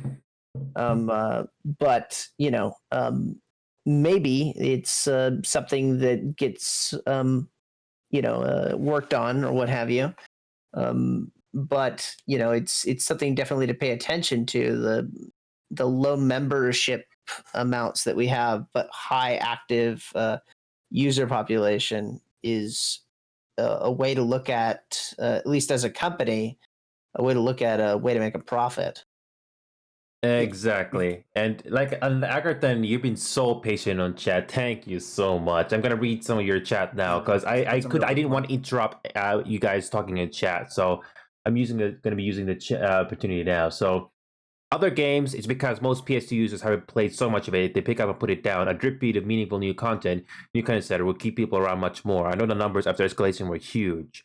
And when we were reading the strong portfolio games, he basically described it as untapped resource, which is true. Like high MAU and low sub. So the internal discussion is, how do we turn high MAU into high sub? Again, a very good valid point if I can say so myself. Wait, stop it. Is it an untapped resource when all the active members that we currently have are in fact the actively logging in? It just reinforces the fact that, hey, Planetside 2 is niche as hell, but all the people who are left, they are engaged and active.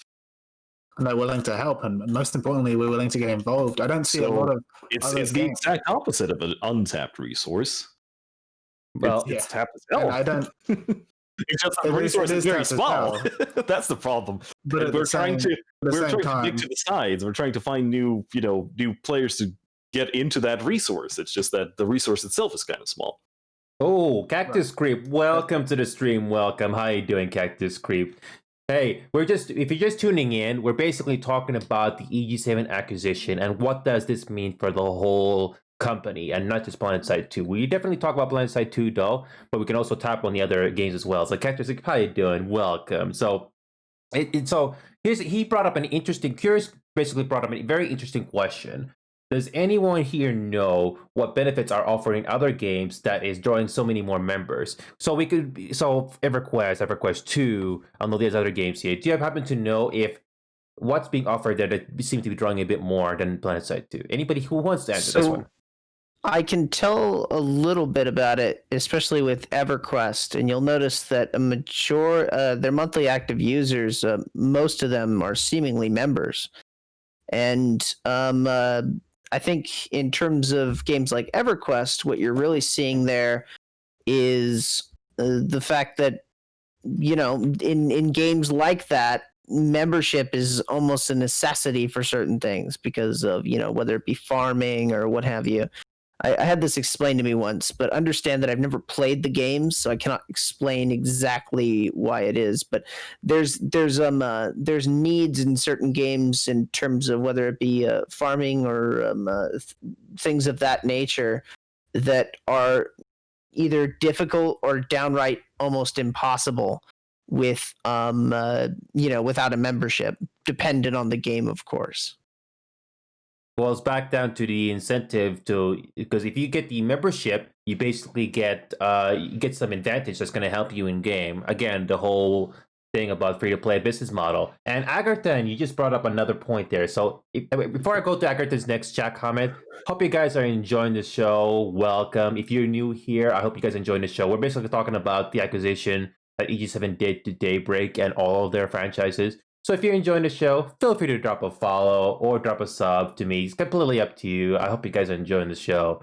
I'm also doing more content this week. If you want to check out the schedule below, we'll definitely be doing more content in the future. So stay tuned for that. But anyway, let's move on to Agarthan. So if you increase the sub rate... Oh, thank you so much for the follow, Agarthan. Thank you so much. So, there he goes. There you go. Thanks. Yeah, no worries. I try my best. We got another follower. Awesome. I'm growing my little community here, my little army. Hey, Anyway, you've grown a lot since I last came by last week. anyway, let's go move on to Agartha's comments because we want to talk about EG7 because it's a big thing. Because this is other than Shutter Warpgate and Escalation, this is probably the biggest news you've ever heard ever since Daybreak was formed 5 years ago. So, Agarthan, thank you so much for your patience. We're going to read your chat now. So, if you increase the sub rate of PS2 of the high MAU, we're talking about this thing in front of us, if you didn't know, and simultaneously bring in new players and retain them, that could easily make PS2 become the number one franchise in the portfolio. So, does anybody want to argue against this? Do we want to do that? Go ahead. I mean, do you agree or disagree to that? Do we want to become the highest franchise in that portfolio? I think there's more scrutiny if Planetside 2 becomes the number one performing game. There's a lot more scrutiny, and we're going to have we've seen it with games. I know I said this earlier, but Fortnite, for example, they rose to the top and completely ruined that by the monetization strategy. And now I hate to say it, but it's a bit of a shell of its former self. Anything like that's going to happen with Planetside, even if we do rise to the top of this. Yeah. Because Fortnite's success was very across the board, and Planetside tried its Planetside Arena sort of thing with the format, and that didn't go anywhere at all. I'm using it as a pure example, not because they're a similar game or anything. It's just a pure example of how you can do it wrong. Exactly. I can bring in. I can. Incredible. Go ahead. It's going to maintain very niche format. It's not going to change dramatically in its nature, which is having those large battles in an open world first-person shooter environment. It's just made another good point there. Planetside 3, I don't know. Like, we're talking about a always on game. You know, it's what do the industry people call these things now? Live service games, right? Live service games. I think what's going to happen if they're going to put more money into Planetside 2 is first of all, they need to rebrand the damn thing into, say, just Planetside. Because, the fact that it's Planetside 2 kind of, as you can already see, it kind of inclines that, hey, we might get a Planetside 3. But, I mean, that is going to take a lot more money and a lot more investment than even these guys can offer us in order to build a new engine from the ground up that actually would work with the amount of people that we currently have. What about this? You know how, example back to Blizzard, World of Warcraft successfully ran since the early 2000s. It successfully ran by just being World of Warcraft and then having expansions to that setup. And now, obviously, the Planetside 2 game engine is a bit spaghetti code, so it's unlikely. But I think that's more plausible than a Planetside 3, for example. Yeah, but can you imagine the monetary investment that you would have to get in order to rewrite it into Planetside 3? Exactly. Yeah. If you could just expand on what's here already and without shutting the game down, without making people transition to a new game, because that was just the risk of Planetside Arena, wasn't it? People didn't want to go to that new game. That's not what they wanted. So I think community basically wants Planetside 2, but more and better. Yeah. So it doesn't necessarily need to be Planetside 3. It just needs to be more and better. Well, I'm going to ask you this guy. To be fair, this thing has been completely playable for the last 2 years.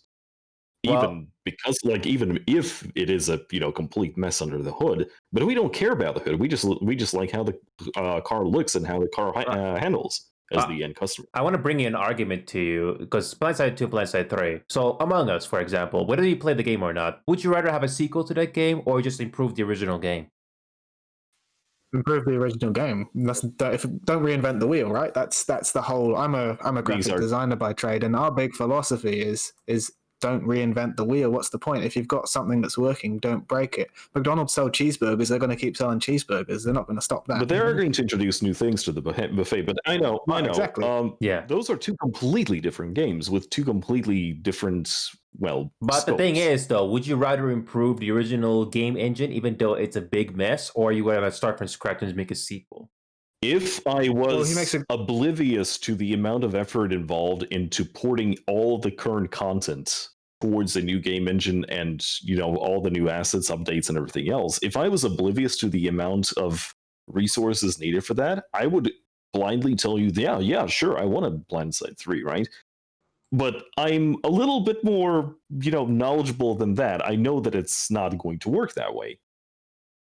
And It's one thing to make the statement that a new game is a necessity right here and now, but it's another thing to work on it. From what I understand, is that's what you're saying. Yeah. And we're going to move on to the comments made by chat here. Thank you so much for your patience, everybody. Cactus Group, I saw his messages. We'll get to those in a moment here. So if Planetside 2 becomes if Planetside, or Planetside 2 for this matter, becomes the number one franchise in the portfolio, it almost guarantees Planetside 2 I think is worth the risk. Maybe, but they need to work on that first, though. Planetside 3 would be done most likely how GGG is doing Path of Exile, on incremental phasing of a new game into the old game until it's completely a new game. And last comment here, before I let you guys speak, is we'll get to Cactus Script's message in a bit, but I'll let you guys respond. But anyway, Agarton's the third message saying here, I've heard that they are in fact working on an engine overhaul. Yeah, they are. Apparently, I don't know if it's 100% confirmed, but it would be a good indication that this is the intended goal. So, you guys want to respond to that? What Agarton said in chat? Right. Yeah, because we were touching on that earlier, right? And what I think what I was saying is about the expansion thing, and I think that comment was in relation to the expansion sort of thing. An engine overhaul is more likely than a new game, right? Yes. Yes. It's not a new engine, then. It's an overhaul. Overhaul. Yes. Not a new game. It already implies that it's not a new engine, so it's not a new game. Yeah. So it's a potential expansion, and I also think escalation was the right step in that sort of expansionist sort of like World of Warcraft sort of method to things. Maybe they bring those expansions out. Like escalation to me was an expansion to the game. So if they can take that one step further and add maybe more than they did, I think that's going to be an enticing way. But how do we monetize that is the next question. I want to go back to what the chat said about it not being in depth like Final Fantasy. The Planetside 2 has been a shooter without a focus on the lore for the last how many years? 8 years, right? And just imagining that these people are just going to put in something very in-depth for the community that has never wanted or asked or expected anything like this from the main campaign is kind of, unrealistic. Yeah. So it's not because it's not in depth, not because they didn't try. It's just that why try for a market that doesn't really exist? It's like, hey, we play Witcher 3, and then they suddenly put out a new content update that is I don't know, Battle Royale. Yeah. Yeah. I can't think of any company that's ever done something like that. Yeah. Not a single one. People are going to play it for the novelty, but is it going to be received well? Is everyone going to play it? No. Probably not, no. But then again, you basically need to find out what your target audience is. You know what the worst thing is? I have a very good imagination, and I had a lot of speculative talks on Discord with friends about Planetside 2's lore in general, right? Before they announced the whole thing. The things that we came up with were far more interesting than what we actually got. Yeah. Well, that's the thing. That's the thing. They're not a interactive story developer. It's really unjust to ask from them that they provide us with the same single player narrative experience like we would get from, I don't know, again, Witcher 3 or Mass Effect or anything like that. It's a completely different game. Well, don't forget Syndromes. You can write the best script in the world, but it all comes down to money. Can you like, for example, filmmaking? You can write the best script in the world, but how about those things you wrote? Is it possible to film those without going over budget?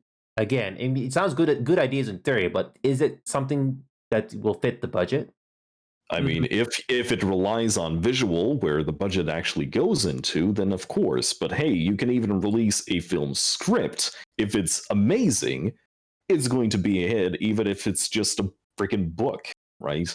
I'm just saying that Planetside 2's focus on the single-player narrative and the lore, all of a sudden, I don't know. Is it a attempt to sucker in new players, or is it a test, or just a random non-focused treat for the established members? You tell me, because I can't really, I can't really place my finger down on it. Well, Yeah. I'm bringing up Revenge of the Sith again, completely unrelated. But just imagine if Planetside came too big to a point where you get to see these kind of battles. Look at this picture, for example. Imagine if those were the bastions. Look how much fighting is going on in the sky here. Just look how much stuff. My processor is melting at the imagining of this. Yeah. Yeah, That looks like an Oswald. I've seen That's so about many accurate. galaxies. Yeah, That's look. 2 RAF pulling galaxies at the end of the lure. Yeah, just look how much stuff is in there in the sky. Yeah, look at how many bastions there are on the screen, and look how much stuff is in there. This could be, this could be what Planetside could be. Maybe not in grand scale like Revenge of the Sith in Star Wars, but just imagine if they managed to find a way to do what the engine can do despite its limitations. Why don't we have space battles like Battlefront 2 space battles like in Planetside? Wouldn't that be amazing? How about that? Oh, I'm It's just an interesting imagining. point. I'm flying around. I'm flying around with my Reaver, the Reaver equivalent in space, and a freaking Mag Rider just burns past me. Yeah, Oh, yeah. Oh yeah, Um, Cactus Creep makes a good point, doesn't he? yeah. About the air anomalies. Yeah, he did. Yeah, we're gonna catch up on the chat here. Thank you so much for your patience, Cactus Creep. You guys are great, especially Egerton. You guys in chat are awesome. So, we were talking about Among Us earlier, and he says game is simple by design. Don't need to create a whole game to add more. If anything, create game modes with the game version being an option. Again, completely unrelated to Planetside, but again, you guys already made the point. Why not? Why come up with something? Why come up with a new engine when you have the possibility just refining it to something that everybody's gonna like? Don't need to start from scratch, because you know how difficult it is to start the game from scratch, even if you're not a programmer. Yeah. And the next Absolutely. thing, I'm gonna catch up. Oh, here we go. Agartha made a very long post here, but this is gonna be very interesting. I'm gonna read it here. And to expand on what I was saying in reference to PoE, and PoE 2 was announced, but they have already been phasing on into PoE and all the changes and additions that will be in PoE 2. Because PS2 is also a persistent free-to-play game, this model would work equally well, and while having some new engine would be amazing, the PS2 engine has things it does that no other game on the market does, like Cyberpunk. Cyberpunk can't handle 200 plus players, one hex. I doubt it. Anyway, PS engine, it's why the PS2 has the scale it has. A rebuild of the engine is as the best way to make PS better than inventing the wheel. Again, why What come up with something else? will they add? What can they possibly add to justify calling it Planetside 3? Yeah, that's my thing too. They couldn't give us a new continent. Remember that island continent they were teasing us? Oh, sure. It's not so even the now- best name of the world either. It's not the best name of the world either, because it sounds too close, very, very similar to, oh, sure. Yeah, I still can't tell if there was a meme or not. It just sounds too similar. Planetside 3 implies a change of scale, a change of concept, or a change of story. Mm-hmm. If it was 1 or 2, it would make sense because it would be just another generic shooter. Change of story doesn't make sense because they are trying to implement story in the current game as it is.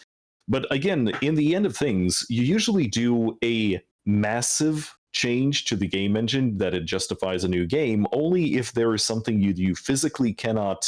If there is some sort of in-game mechanic that you must get, like it's vital for the survival or the monetization of the game, that you must get into the game, and it just does not work with the current engine.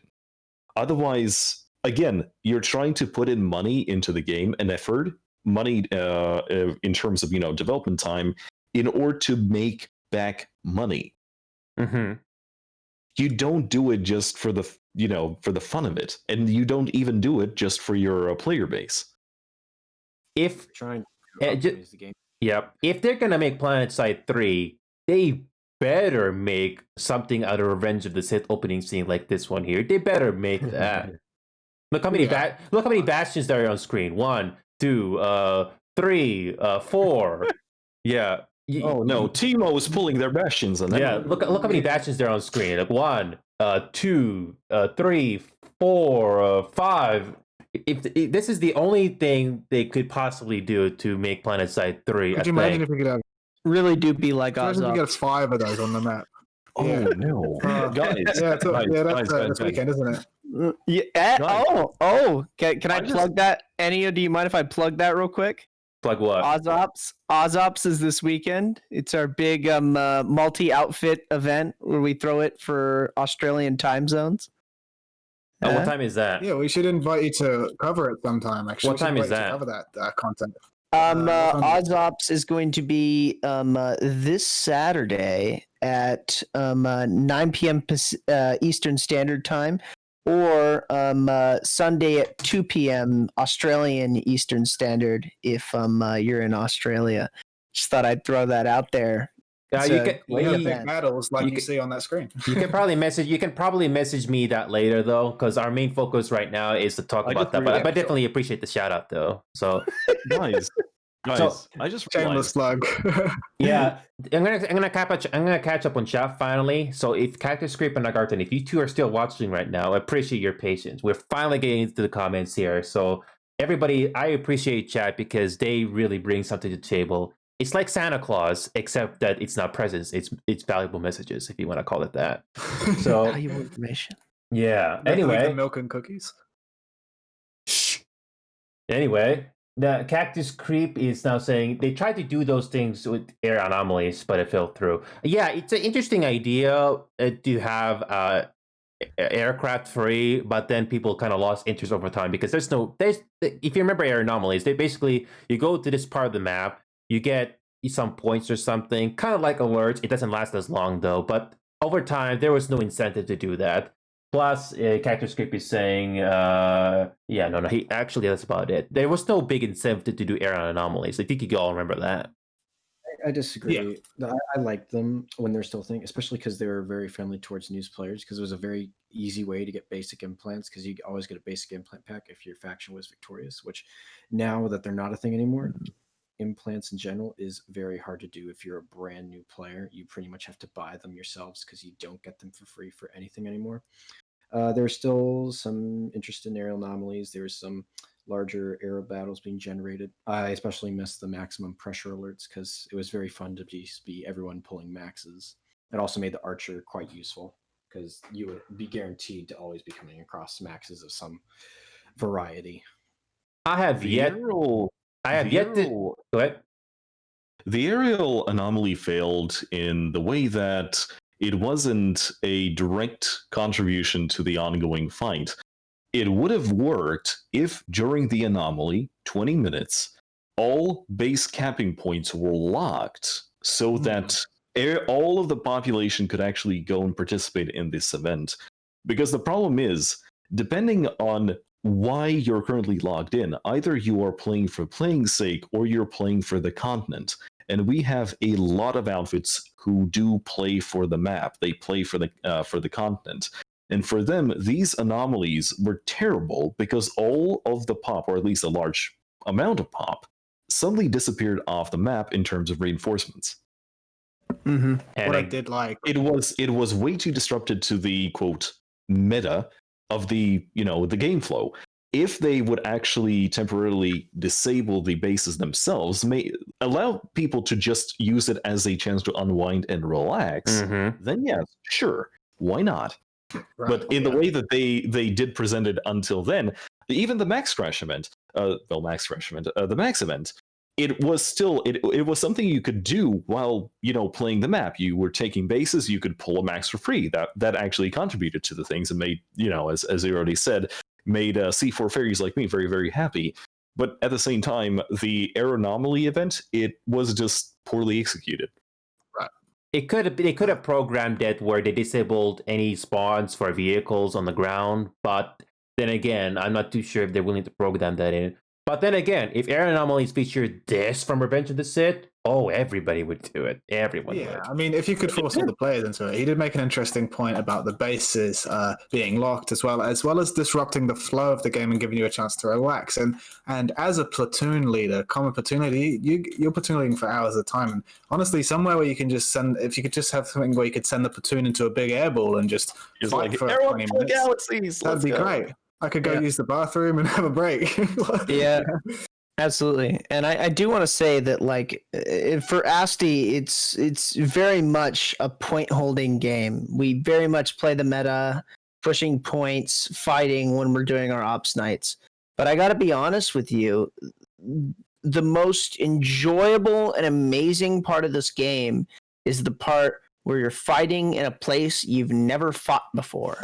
That is my favorite part, when you're pushing between two bases and somebody sets up a base, and then suddenly there's a new type of fight in a terrain that you've never had to or had any reason of fighting in before, and suddenly you've got people pushing along the ground doing a whole bunch of different things. It's that differentiation, it's that new experience every time that is the magic of Planetside. It's why I play Planetside, is to find those little jewels, those little experiences like that. So anything they can do to make that happen more is something that should be happening. It's really, and that boils down to a combination of changing the way that spawns work, changing the way that transportation work, specific spawns and hexes, etc., etc. It's these type of things to do to fix that. And I just wanted to touch upon back on EG7's document. Even they point out, if you can see in front of my screen here, the first EverQuest was released back in 1999, the first fully 3D MMORPG that got imparted into the genre. You could argue that against that if you want. Numerous awards, Fortnite of its generation, if you want to call it that, featured in Simpsons, covered Kira, and 1 billion in lifetime bookings, which is pretty impressive for an old game like that. Right. And H1Z1, that you could argue was the very first standalone battle royale game that inspired PUBG and Fortnite before those two became a thing. Over 40 million downloads, globally recognized original IP. Again, you can argue that if you want. And of course, Planetside 2 that you got, that most of you tuned in for, the one and only first-person shooter MMO in the world.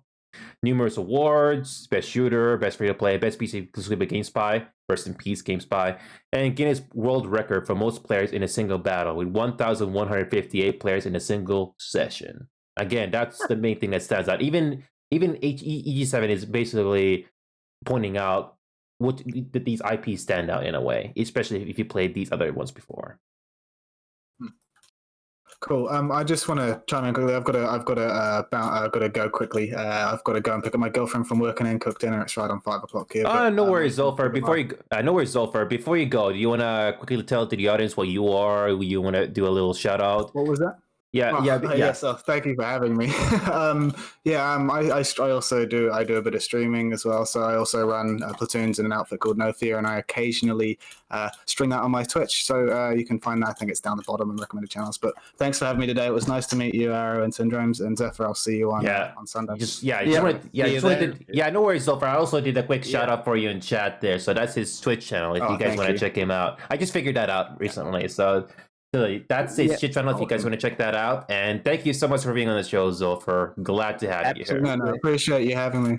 It's been awesome. I hope to come around next time when I'm available. But have a good rest of your night, guys. Yeah, you guys stay safe out there. Take care, Zolfar.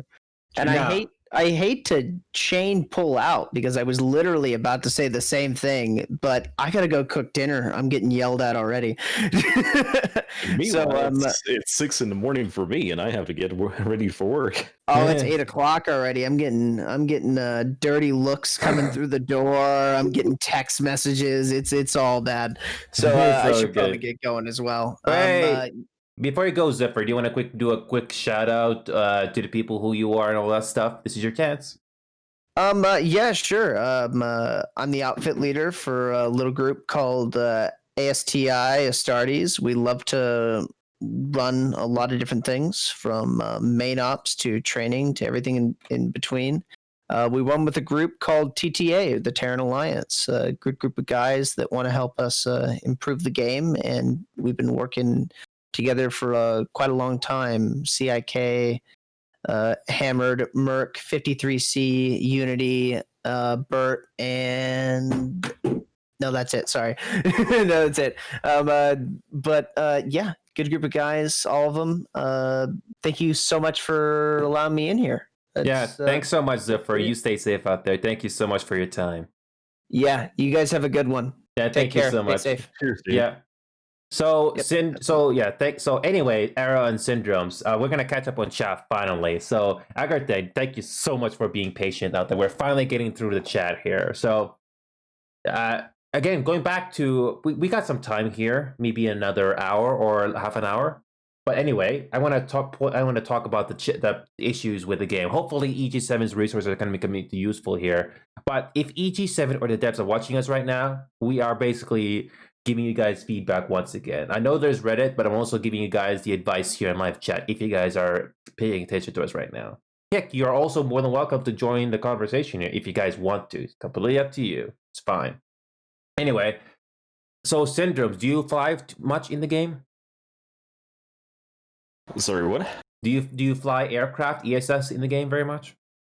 A considerable amount, yeah. Yeah, because Agarthan, we're gonna talk about that in the next thing here, because Agarthan is just mentioning about that. The main issue is the air command in PS2 is a niche within a niche. Most people can't fly. Is that did you think that's a fair statement? Especially Air? It's a completely fair statement because it's a completely different game up there. Yep. It's I started doing more air relatively recently. It was way after they removed the air events. But as I started to get a little bit better and start becoming a little bit more confident, just pull aircraft during low pop times and just go fight duels. It's a completely different mechanic. It's a completely different game. Apart from people who just engage each other on sight, you have moments where you see a Terran versus a Vanu duel, and you see an NC player just kind of chilling right next to them and not engaging them because that would ruin, quote, ruin the duel. Like, it's a completely different game up there.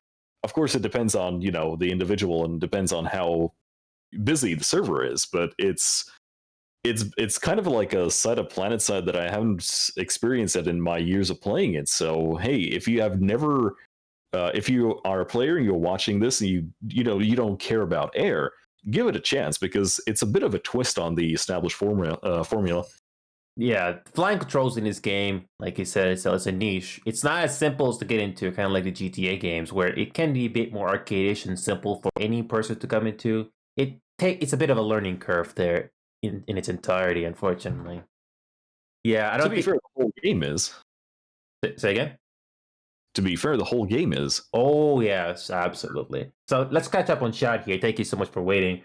So, Agarthan is saying that's basically what PS2 is going to be. Oh, yeah, Revenge of the Sith. We're talking about that. Capture Script is now saying with those graphics, they would need 5 minutes of the digital players to enjoy some massive fights. Oh, yeah, 20 FPS in that setting. Oh, yeah, sounds like a paradise. Yeah, they sound like the Count Von Count recursion tracker. I don't know who Agarthan was mentioning that the Count Von Count recursion tracker. I'm not too sure if it's you Syndromes or that Ziffer guy that just left. I'm not too sure. Let's catch up on chat here. We're almost caught up. Here. Here we go. The next thing is don't mind us. Take your time. Anybody know if here we go. Interesting. Don't mind us. Capture Script is now saying, don't mind us. Take your time. Anybody know if PS4 size being ported to PS5 and our blue screen is still a common problem? Do you know do you two know anything about that? A blue screen problem in the PS4 or PS5? I don't play PS4 or PS5. Same. What I can say though, that is a good question. I read a lot of interviews by the executive producers and the devs of the game. I'm not too sure. They did say they might express some interest on the PS5 because PlayStation 5 is backwards compatible to PS4. So I'm not too sure if the devs are going to be touching on the PS5 because, I mean, I've seen some PS4 games that did not run at 60 FPS at all. But when it comes to PS5, it was easy to run some of the old titles in 60 FPS. I'm not sure if Planetside 2 is going to get the same treatment with the PS5 because that's going to require some programming just to get it running on the PS5. So again, that's still open to interpretation in the future. All right, the next thing is Agarthan's next message here. I'm finally catching up on chat. it's a little disingenuous to say H1 inspired PUBG. PUBG was made by the guy who made the mod for Arma 3, which is the inspiration for the BR genre. That fair statement, I say, Syndromes? Because I'm not really familiar with the PUBG's history, especially when they... Let me look at the EG7 document here. They basically are saying it's the... It's separate, dude. He's right. It is pretty much separate. Yeah. H1 was an attempt by Sony to make a game from another Marma, but it has failed and pivoted to BR. Yeah, I think that's a fair statement there as well. EverQuest and PS2 obviously stand on the laurels, but H1 is really inspired. Well, I mean, I don't think anyone talks about H1 Z1 anymore. They used to, but not anymore, right? Really, I don't really want to get into it either. All I know is there's DayZ, H1Z1. I forget which one came first or whatever, or which one was purpose built for the battle royale thing. But from my understanding, PUBG came after. Yeah, that's a whole different ball game there. Yeah, and Cactus Script, I'm finally catching up on the recent chat messages here. Thank you so much, guys, for your patience. So, former pilot PS4, it's an entirely different community. There are even unspoken rules between top pilots. What kind of unspoken rules? Because I never played PS4 myself, so I can imagine, because the controls must be tanky in the PS4. I can imagine with the controller. And I have some friends who play PS4. The controls are a little weird because you do have less buttons on a controller than you have on a keyboard. Therefore, you have to revert to more combinations for throwing a grenade on PS4. You have to have like two. You have a combination of two triggers, which of course is a lot more cumbersome than just pressing G on a keyboard. Also, redeploy in PS4 only takes 3 seconds instead of 10. So it's pretty crazy. I think you can only also have like up to 2 loadouts per class as well. It's a very different game. and again, I'm not too sure if they're going to be changing the game meta with the PS5 if they're ever going to go down that route. So, yeah, Air Knights is the only place. Yeah, Air Knights is the only place real 1v1s happen in PS2. Air Knights? I never heard that term. Air Knights are okay. So the reason why they called Air Knights, and this is something that I discovered only recently, is because the thing that I mentioned before, like I started flying, and this is a completely different game. And I saw people dueling, right? Like they have, like you face the person, right? And you kind of wiggle side to side, then pass each other, and only after you pass each other, then it's guns free. And it's like those unwritten rules that are just kind of, yeah, Sky Knights. And until then, I've been using it in a kind of negative thing. I'm trying to get a galaxy full of my guys to the next waypoint, and I suddenly get attacked by a Reaver who is flying very, very well. And it's really hard to hit him with, the gunners can't hit him. There's like, oh my god, it's a Sky Knight, we're gonna die. But no, like, turns out it's a completely different thing altogether. Now that you mention it, there's a good segue for that. The Cactus Creates messages here is a good segue to that. When I was more active in the PS4, imagine you're fighting a heated alert. In the last moment as it ends, and the whole end of the alert, things are going on. Many people crash, causing them to lose their reward, which unpredictably was very frustrating. Now, the PC version doesn't suffer from this issue as much, but on the PS4, after you play with the bulky controls after an hour and a half, very, very frustrating. I'm not too sure if they fixed that issue with the recent updates, though, but I can very much feel your frustrations right there. They made sure that you get the update for your participation, regardless whether or not you were there at the end of the alert. Yeah.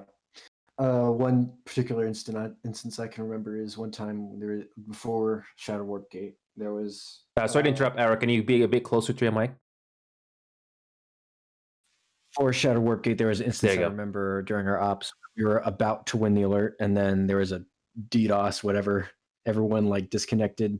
When everyone came back to the server, the sides of the warp gates had switched, but the alert timer was still going. So we were in the lead. The TR was by a few percent. But then we switched the Vanu side, we were just fighting on that front, which was, of course, down the percent. So once the warp gates switched, even though the alert timer was still going, we ended up losing because of that. Is a particularly comedic sort of way things went. Oh, I remember that drama. I remember Emerald in particular had those moments where the server would go down, like it would crash every single time a non-VS side was winning. And it was kind of obvious that it was kind of on purpose. Like someone somewhere found a way to, in game do something that would basically nuke the server.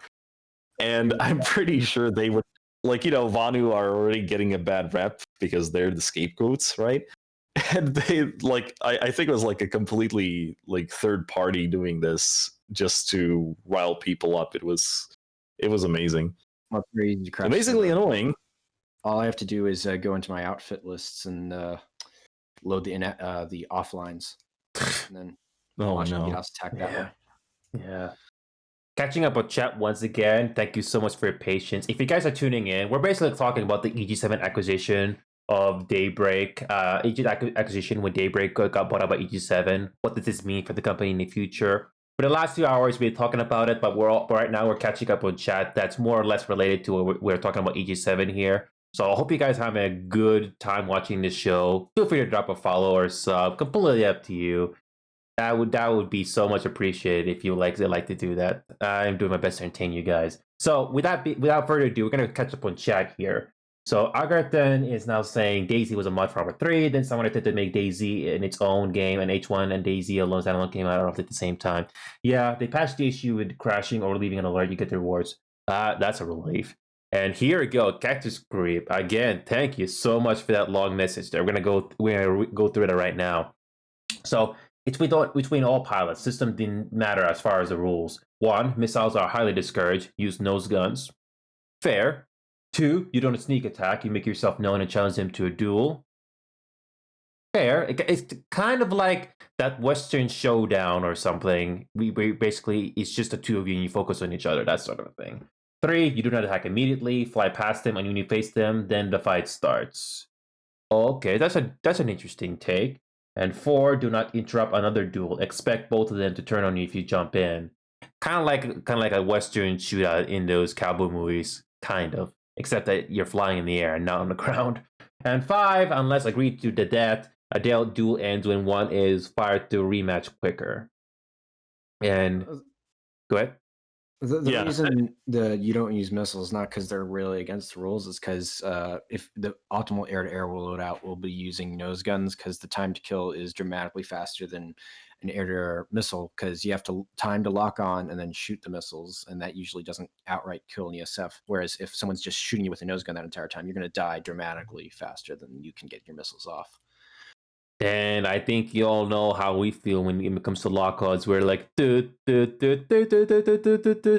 you guys know how I feel when it comes to that.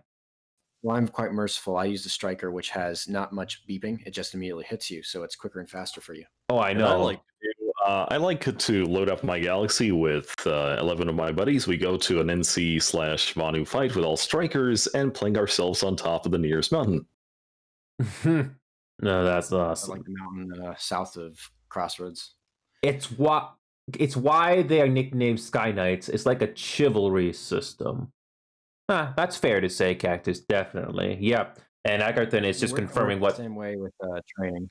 Yeah, Agarthan is just confirming what you just said, Arrow. TTK is shorter with the nose gun. Yeah. Yeah, I have to agree there. If you're trying to train your ESFs with someone that's on your own faction, you'll just go to your warp gate. Do that what Cactus Creep said with those things, except you'll switch fighters. That way you don't get the weapons locked because you're shooting your own vehicle effectively, and you will always just fight until someone uses fire suppression or catches on fire, and then you'll land, repair, and just keep doing it over and over again that way. Yeah, exactly. Yeah, I haven't seen people stop fighting in actual duels.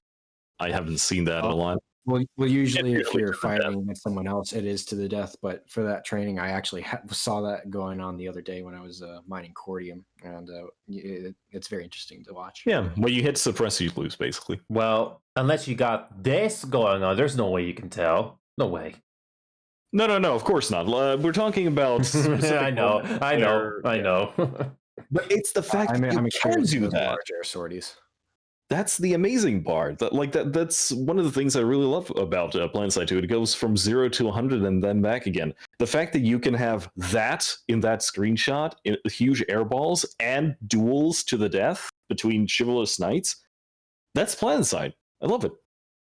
Thing is, when you have too many and you're like attacking a bastion and you think it's completely unsupported, then you finally get close enough, and then you'll have 15 galaxies render in front of you, 15 meters in front of you at the last moment, because it's like I can't handle it. I feel bad because I'm giving the developers ideas. What if the Bastion could fire a ray like that would instantly kill another Bastion like that? Oh, that would be. Make the bastion cheap as a dirt, and then sure. So just giving the devs some ideas. No. Imagine. You know that Colossus main battle tank that has that array that you can fire. Imagine if you imagine the Bastion had that ability like right there. Imagine if they had the same thing. I'm just giving developers some ideas here, or maybe they're not going to do it. I don't know. Some dev is just watching this and just shaking his head and is going, and this is why we don't take input from the community that much. I don't know. It's very unlikely, but I just remember seeing this movie and I just kind of came back to it, because what if you had epic space battles like this? Well, not space battles, but you get the idea. But anyway, I think the last thing we're going to touch upon today, 2 hours, that's amazing. This EG7 was so nice enough to summarize Daybreak. And look at this here. For those who don't know, if you guys don't know the history of Daybreak, I'm gonna show you right here, right now. They started off as Sony Online Entertainment, not just Sony, but Sony Online Entertainment back in '97. So they did EverQuest first in '99. They did Planetside 1 in 2003 and Star Wars Galaxies. Does anyone remember Star Wars Galaxies? I don't remember. Cough. Yeah, I don't remember that game. 2004, EverQuest 2. Amazing. Just only a couple of years to EverQuest 2 came out. Again, launch of Clone Wars Adventures. Again, never heard of this game. 2011, major hit DC Universe Online is launched. And then Planetside 2 is launched, receiving several accolades. H1Z1 2015. Daybreak acquires Turbine and Stanley Tone Games. Again, never played those two games. And only in 2020, earlier this year, we get Rogue Planet games that you guys all know. They basically got 3 studios that basically had 3 different divisions. Darkball Games, Rogue Planet Games, Planetside 2 specifically, and Dimensional Ink Games. And those are the logos there. So a little bit of a history lesson for y'all. It's pretty interesting. And yeah, I've never heard of Star Wars Galaxies. Nope, never heard it once. Oh, we got some nice chat here to catch up on before we wrap things up here. Oh, so Bastions don't... Wait, hang on a sec. Alright then. Does that clip have any music playing there? Because I don't want to play that on... I don't want to play a live on stream if it has music. Yeah, actually, we're going to do that right now. I'll just open that. Okay. Here we go. Oh, here we go. N.C.J. Picard. Shout out to him, by the way. Hang on a second. I'm going to do a quick shout out for him. I think I misspelled his name. Hang on a second. I'll get it right. Hang on a sec. I'm going to do a quick shout out for him right now. No. It's N7. How do you spell his name? N7. No. J. Picard. N7J Picard. N7J. Oh, I forgot to add the letter J. N7J. Really? Really? Think I forgot to capitalize it. I forgot to capitalize the letter there. It's not working for some reason. Really? It's not allowing me to do a shout out? Whatever. It is not meant to be. Anyway, let's go back to the main topic here. This clip here that Agarthan wants to show us here. I got the thing muted, so here we go. This looks like some sort of Bastion smash or something. No, that just looks like a regular Bastion op. I mean, TWC, right? Oh, we got a few Colossus on the ground. Oh, that looks beautiful. 3 Colossus on the ground. Imagine if this was night.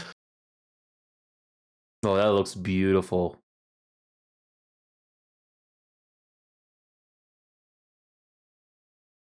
How many hard points does it have left? No, it still has full. It still has all the hard points. No damage yet. And here comes the airstrikes, huh? This clip is almost over.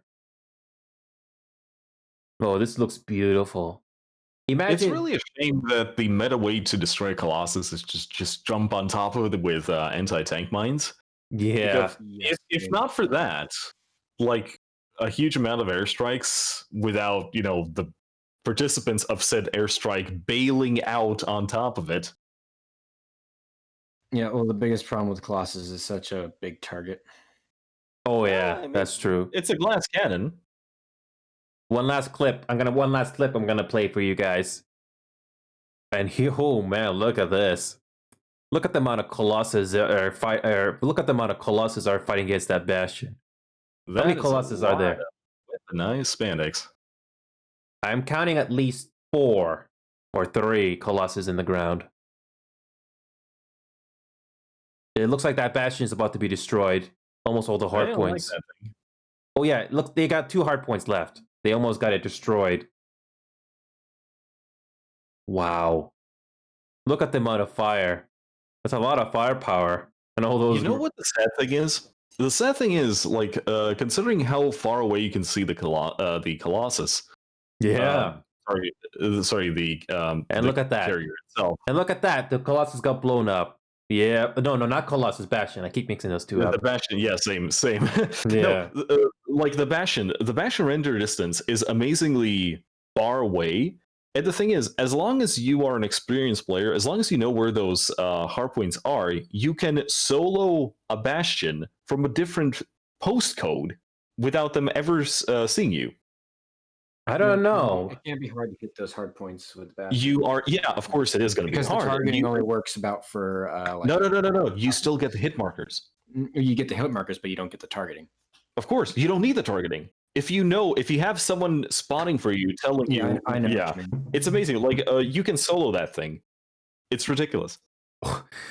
I don't know if they're gonna change that game meta at all. But with EG7 on the board, I'm not too sure what they'll have in store for next year. We're not gonna be playing the dev live stream that they did recently. This was before the news broke out of EG7, but it's going to be very interesting to see what they have in store for us next year, because we've had Escalation, Shadow Warp Gate, and then we basically had Escalation, Shadow Warp Gate this year. So that's 2 big major updates among other fixes that we've had this year. So who knows how many more we're going to get this year. What I think is important is that they are keeping to the schedule that they said they have, and they said that there's not going to be a change in that regarding this acquisition. There's going to be 2 major updates a year and then smaller ones in between. We know what's coming in the next few months. The final chapter of the Shadow Warpgate campaign, the containment sites, which we're ruling on the Biolab ruins, which are those giant structures that they showed us. Reworks to the spawn system, of course, Outfit Wars will be coming back. And Daybreak, Daybreak, they look at the global coverage. I mean, we got Piranha Games in Canada, Daybreak Games, the whole company is in America, and they basically got all these other companies that EG7 is dealing with. So who knows how much money Daybreak is going to get, and who knows how much money is going to be going to the Planetside 2 division. But I just hope that it's going to get the marketing that it so desperately needs. Kind of like Among Us, where it is among content creators, but hopefully they'll have more people playing the game and expose it a bit more. But I'm not too sure, because they've already done that in the past with it was a British guy and a couple other people that I can't remember. And one last thing, we're gonna catch up on chat finally. Cactus Scrape and everything. Thank you so much for your patience. We the reason why we're still doing this show is because of chat. You guys are awesome. So if you guys like the show and like to watch any future shows, feel free to drop a follow or drop a sub. It's completely up to you. That would be very much appreciated. Thank you so much, everybody. So next thing we're gonna read is chat. Just like the inspiration big battles we're talking about. Yeah, we just watched those 2 clips. That would be so amazing to see more often. But Syndromes and Arrow, I think you can agree with me here. That doesn't happen very often. You'd be very lucky to see that. To be fair, like at least on Emerald, it happens often enough, especially during Saturdays and Sundays. Yeah, but what about those other servers that don't get as nearly as much people, like Connery and Soltec? I pity those guys. Yeah, I wish every server would get the same amount of the same treatment, but Honestly, we just need one server and that's it. if only it was that simple. I mean, I'm from Europe. I play on Emerald. Well, Yeah, but are you willing to play high ping though? Yeah. Well, the ping's terrible for everyone, really, no matter where you are. I mean, it'll be better in some locations, but it's you come in Planetside, you know, ping's going to be terrible. Yeah, and they're still working on some of the server issues at the moment as well, but hopefully that's going to improve. Play on 50,000 ping, it's not impossible. Connor doing peak fights is a big fight like that. That's pretty impressive. I'm very glad Connery is getting those big fights, especially since the two big updates came out this year. Oh, here's an interesting question. Syndromes and Arrow. Who would win? Character script is saying, who would win? A super tank with full escort versus a guy carrying explosive pancakes? Probably tank mines. I've seen that happen plenty of times. Because you can keep dropping on top of it endlessly because it's not hard to find a Colossus. Actually, you know what? That's interesting. Because people aren't the thing is, people to drop. He said with escort, if the escorts don't have their arms sticking out of orifices that are not supposed to be sticking out of, then obviously the tank is going to win. Actually, my turn to give a small plug. Actually, you know what? We're going to do a polling chat here because why not? Super tank with escort or a guy with pancakes? Let's do a quick poll in chat here because why not? Who would win? A super tank with escort or a guy with pancakes? So here we go. Polling chat, people. Do a poll in chat. Let's see who's going to win. Is it going to be a super tank with full escort or a guy carrying explosive pancakes? So poll in chat, people. Let's see who's going to win. I put my link in, by the way. Gotcha. So this was just me. In that video, you can see only me working the Colossus defense. And the exact part that you want to go for... Poll in chat, people. We got who would win, a super tank with escort or a guy with explosive pancakes. So anyone can win this one here. You poll in chat. So far, a guy with explosive pancakes is winning right now. Hang on a sec. Mute this audio. There we go. Ooh, looks like guy with explosive pancakes win this one here by 1 vote. Awesome. So you're gonna quickly play this video here. Got it muted. So what's the important bit here you should watch, Syndromes? Which part? So he said a tank with escort. This is what happens when the escort actually does its job. Which part of the video should we focus in? The whole first part. In particular, that would be, let me tell you. This part here? I'm not currently looking at. That guys, it looks pretty good here. You got your sunder, you got your repair sunders, and you're standing by. Yeah, I'm trying to look through it. No, I think I got the point. You got some repair sunders. No, it's not the repair sundays. It's the dude stand behind you. I'm going to tell you the exact number in just a moment. Gotcha. While waiting for that, though, hope you guys having a great time today. We're going to be wrapping up our show here with a raid soon, but we're going to be just going to... 309. 309. 3 minutes, 9 seconds. 3 minute 9? Gotcha.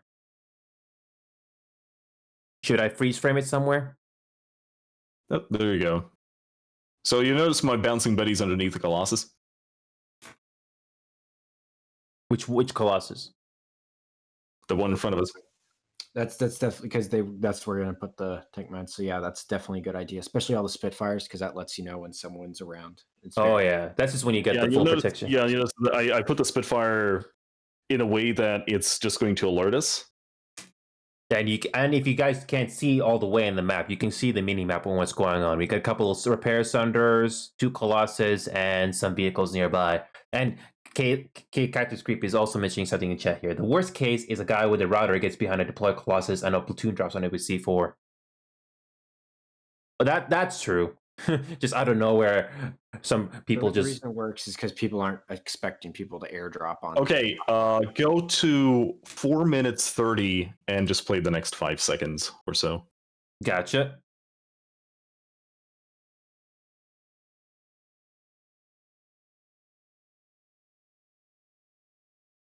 Yeah. Yeah, it doesn't take much to blow up. Nope. And that was just 2 C4s or something like that. Yeah, it didn't take much to cause that much damage to a Colossus. Yeah, so if you just put down your bouncing betties or any, such things, they usually blow up. Yeah, exactly. So, with that being said, though, to wrap things up here with EG7, very, very optimistic future we are seeing here with the Planetside 2 and all the other games that Daybreak has. So, hang on a second. We'll close this link here. So, we're basically going back to that document here just to wrap things up for the night. If you're just tuning in, we are doing episode 6, talking about EG7's acquisition of Daybreak. So, we're going to be doing some closing statements here. So, I'm going to be pulling up this document here. Thank you so much for the follow, Cactus Creep. You are awesome. You've basically been giving us some good talking points. So to wrap things up, this is the official document EG7 did. You can go to this link at your own time, but we're going to focus on the most important things that they talked about. So the main games that they have in their portfolio that's worth mentioning are EverQuest, EverQuest 2, DC Universe Online, H1Z1, Planetside 2. Those are the main games that Daybreak has and now have been officially acquired by EG7. So, what's going to happen to all of these games? It could be anyone's guess. I don't know how much money EG7 is going to be putting into EverQuest, EverQuest 2. Those games are still running, if I remember correctly. DC Universe Online is also still running. I don't think anyone remembers Star Wars Galaxies or Clone Wars Adventures. I don't think anyone remembers those. So it's very, very optimistic. I'm not too sure what the developers are or I'm not sure what Daybreak is gonna say on how much money or marketing or resources gonna give into Planetside 2, because that's the one most of the viewers are watching right now. But I really hope this is gonna be a promising future for Daybreak, because they definitely could use the resources. I mean, going back to this official statement, this is what the Planetside and Rogue Planet Games division said about this whole acquisition. And if you didn't know, EG7 basically acquired Daybreak and all of its IPs for $300 million. So, by comparison, I want to make a correction. You know how big Minecraft is? Microsoft bought Minecraft for at least $2 billion. And that's just one game. So, it's fair to say that Daybreak is not exactly as big, but the fact that all these games combined total $3 million, that's saying something. So, again, I'm not sure what you guys want to say in closing statement here, but like Zulfar and those other guys said, we are very, very optimistic to see what's going to be happening here, what's going to be happening to Planetside 2 and Daybreak in the future. I hope that the resources are going to be used well, especially in the business side of things, to please the shareholders. So, Nara, what do you think in closing statements here? Because again, anything can happen. But what do you personally think after all we've been through today? As like I said at the beginning, it's quite optimistic, and like you just said, it hasn't changed since this is a gaming company. It's got experience in advertisement, which has not been Planetside strong suit, and since Daybreak is the largest acquisition by EG7, they're definitely going to be focused on this as a very large part of their company. And I think what we explored in that Planetside is in a good position, since it's not the main focus, since it's not the most profitable game, and it's not also the last. So I think we can expect to see some increased ways to monetize Planetside, but for the most part, I'm just happy the direction the game has taken the last year. And as what Andy Seitz said in that official statement, nothing is going to be changing immediately from what he says. Yeah, the whole key word is not right away, but who knows what EG7 wants the Planetside 2 division to do in the future? Who knows? And by the way, Characters Creeper and Agarthan, if you guys are still watching the chat, do you guys have any closing statements to what we just talked about today and the whole future of Daybreak and EG7 overall? So if you guys have any closing statements, I'm willing to hear this from you. So while we're waiting for chat to say the closing statements on what you guys think, I'll let you guys write on chat because I know it takes some time to write those. But anyway, with Syndromes, you are up next. What do you think? After so any closing statements you want to mention before we wrap things up today? And we'll be reading something in the chat as well. Well, I guess it's really just a matter of time until we figure out what exactly is going on in terms of changes and what kind of changes they are. But the more I kind of talked about this during this live stream, the more I realized in the end, it's probably going to depend a lot on the existing community of Planetside as well and how they accept any upcoming changes and, you know, how big of a drama they want to make it into if they really want to. Because any amount of changes when it comes to, you know, monetization, especially as we already talked about, and, you know, the content and the sort of content and the sort of changes that is going to be implemented to Planetside in the upcoming year, it really is going to be that. It's really hard to get new players in Planetside too, but it's probably a lot easier to lose them, especially people as I can see sometimes they're trying to find an excuse to stop playing this game sometimes. So if they're going to put in some changes that are going to be viewed as not probably the best practice for the average user on Planetside, it's gonna basically tip over the Jenga tower, so to speak. So they have all the opportunity. Like the game is set, the current situation is set up in the way that things can go very, very right. But depending on how the community accepts the upcoming changes, it can go downhill very, very quickly. Yeah, and just to touch upon on those controversial changes for a bit. Oh, hang on a sec. Unmute yourself. I please. forgot to unmute myself there. Hey, don't worry, you guys didn't miss much. But anyway, just to touch upon that a little bit before we wrap up. So, yeah, those controversial, questionable decisions. We could touch up on that a little bit before we wrap up. So, the most obvious example that came up that was very, very controversial was maybe 5 years ago, and that was the Combat Arms Initiative. You remember that, Syndromes? I wasn't here that time. I heard it was a massive poop fest, but apart from that, well, can't really comment on it. Arrow, do you want to quickly fill in to the audience what Combat Arms Initiative was and why it was so controversial? From what I remember, it did terrible things to armor and air. It made infantry more powerful, which is how things still are today.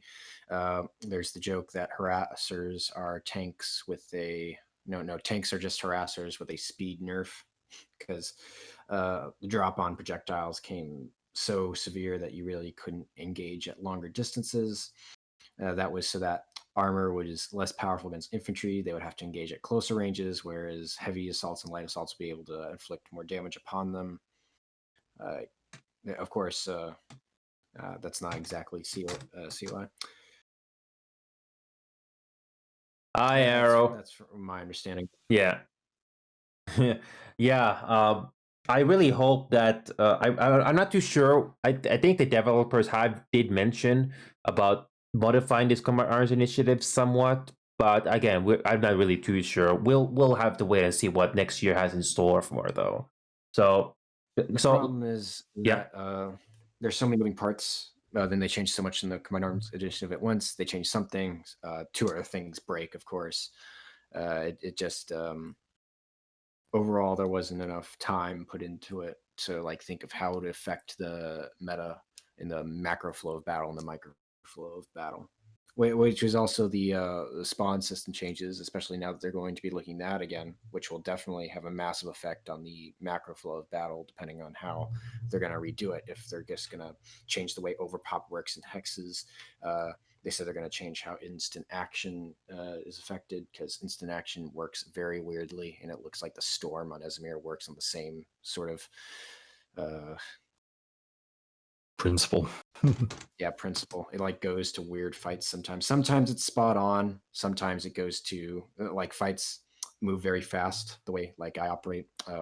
Usually I move my forces around very fast. So by the time the storm gets to where we are, we're already gone.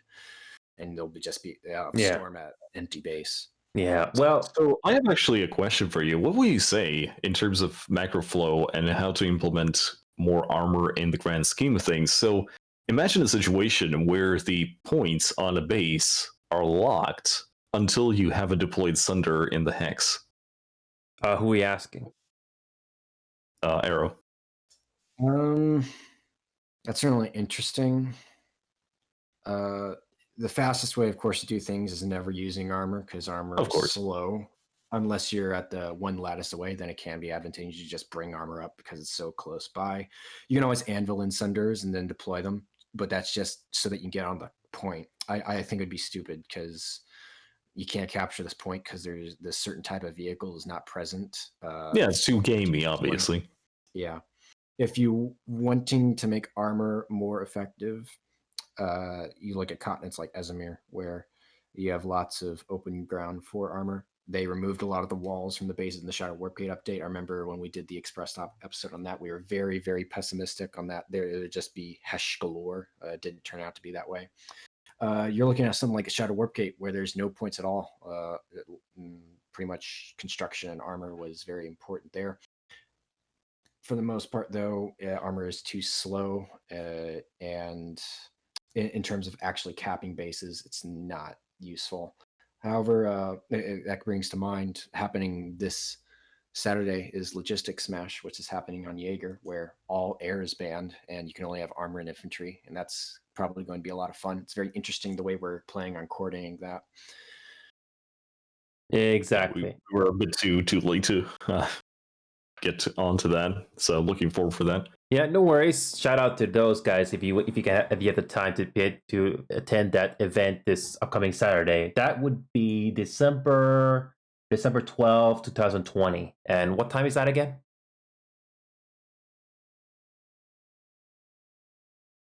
Do you happen to know the time for this event? Me? Yeah, do you happen to know the time? If you don't know the time, if you don't happen to know the time, that's okay. But when it comes to East Coast time, though, is it in the evening, morning, or afternoon? I'm looking at the time right now. I do know it will be streamed, and it will.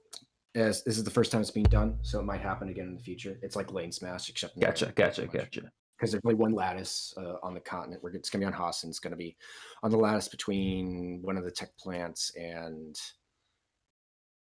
Gotcha. While we're waiting for that answer, though, Arrow. It's on the lattice between the tech plant, I think Mulak Tech Plant and Zot's Biolab. Do you have to do the time? Just a second here. Gotcha. So we'll find out the time. Hope you guys had a great night. The last time we did this show was a couple months back. We kind of ran out of ideas. But this whole show, though, we brought it back just for this whole reason, EG7 acquisition. So hope you guys had a great time watching this show. For the first hour or so, we talked about EG7 in particular and went through the documents. Then in the last hour and a half, we basically talked about the game issues or game stuff that could be improved on, maybe modified, especially with the new acquisition. I'm not too sure if that's going to happen. But hopefully, we'll just have to wait and see what happens with what next year has in store. That's all we can really do. And by the way, guys, if you love watching this show, whether you watched it live or watched the VOD or in YouTube or anything like that, feel free to drop a follow or sub. It's completely up to you. You guys have been great. Any support you'd like to give, you're more than welcome to. I really loved everyone that came aboard today. Cactus Creep, Agarthan, Zolfer, and many other people that I can't recall right now. You guys were awesome. You guys brought something interesting to talk into the table. I couldn't have done this show without you folks. You were all great. I got that time. It's happening 8 p.m. Eastern, which is 1 a.m. GMT, unless my time zones are off. It's right. 90 minutes. 8 p.m. Eastern on December 12th. No, not. Hang on a sec. December 12th, 2020. December 12th, 20 at 8 p.m. Eastern. So if you got time to attend that event, make sure you show up for that. And this is only for Emerald, yes? No, it's worldwide. It's being handled on the Jaeger server. It's under Planetside battles. Oh, so in Jaeger, not Emerald. Jaeger. Well, Jaeger, I believe, is East Coast as well. but of course that's the events server where it's at. Gotcha. But everyone can sign up and do the thing. Gotcha. Not Not But- anymore. Yeah. yeah. At this point, it's probably closed up. We're in like the final stages of planning. Okay, gotcha. With that being said, though, I'm going to talk to you. I'm going to be talking to you two after the stream is over. Before you guys go, I really appreciate the time you gave to me today. So, with that being said, though, thank you so much for watching, everybody. We're going to be doing a raid here, but first, I'll say my closing greetings, and it'll do the raid. So, thank you so much, everybody, for watching. Hope you enjoyed the episode. There's going to be more content coming soon for both YouTube and Twitch, so stay tuned for that. And I'll see y'all next time. Stay safe. Thank you. Cheers.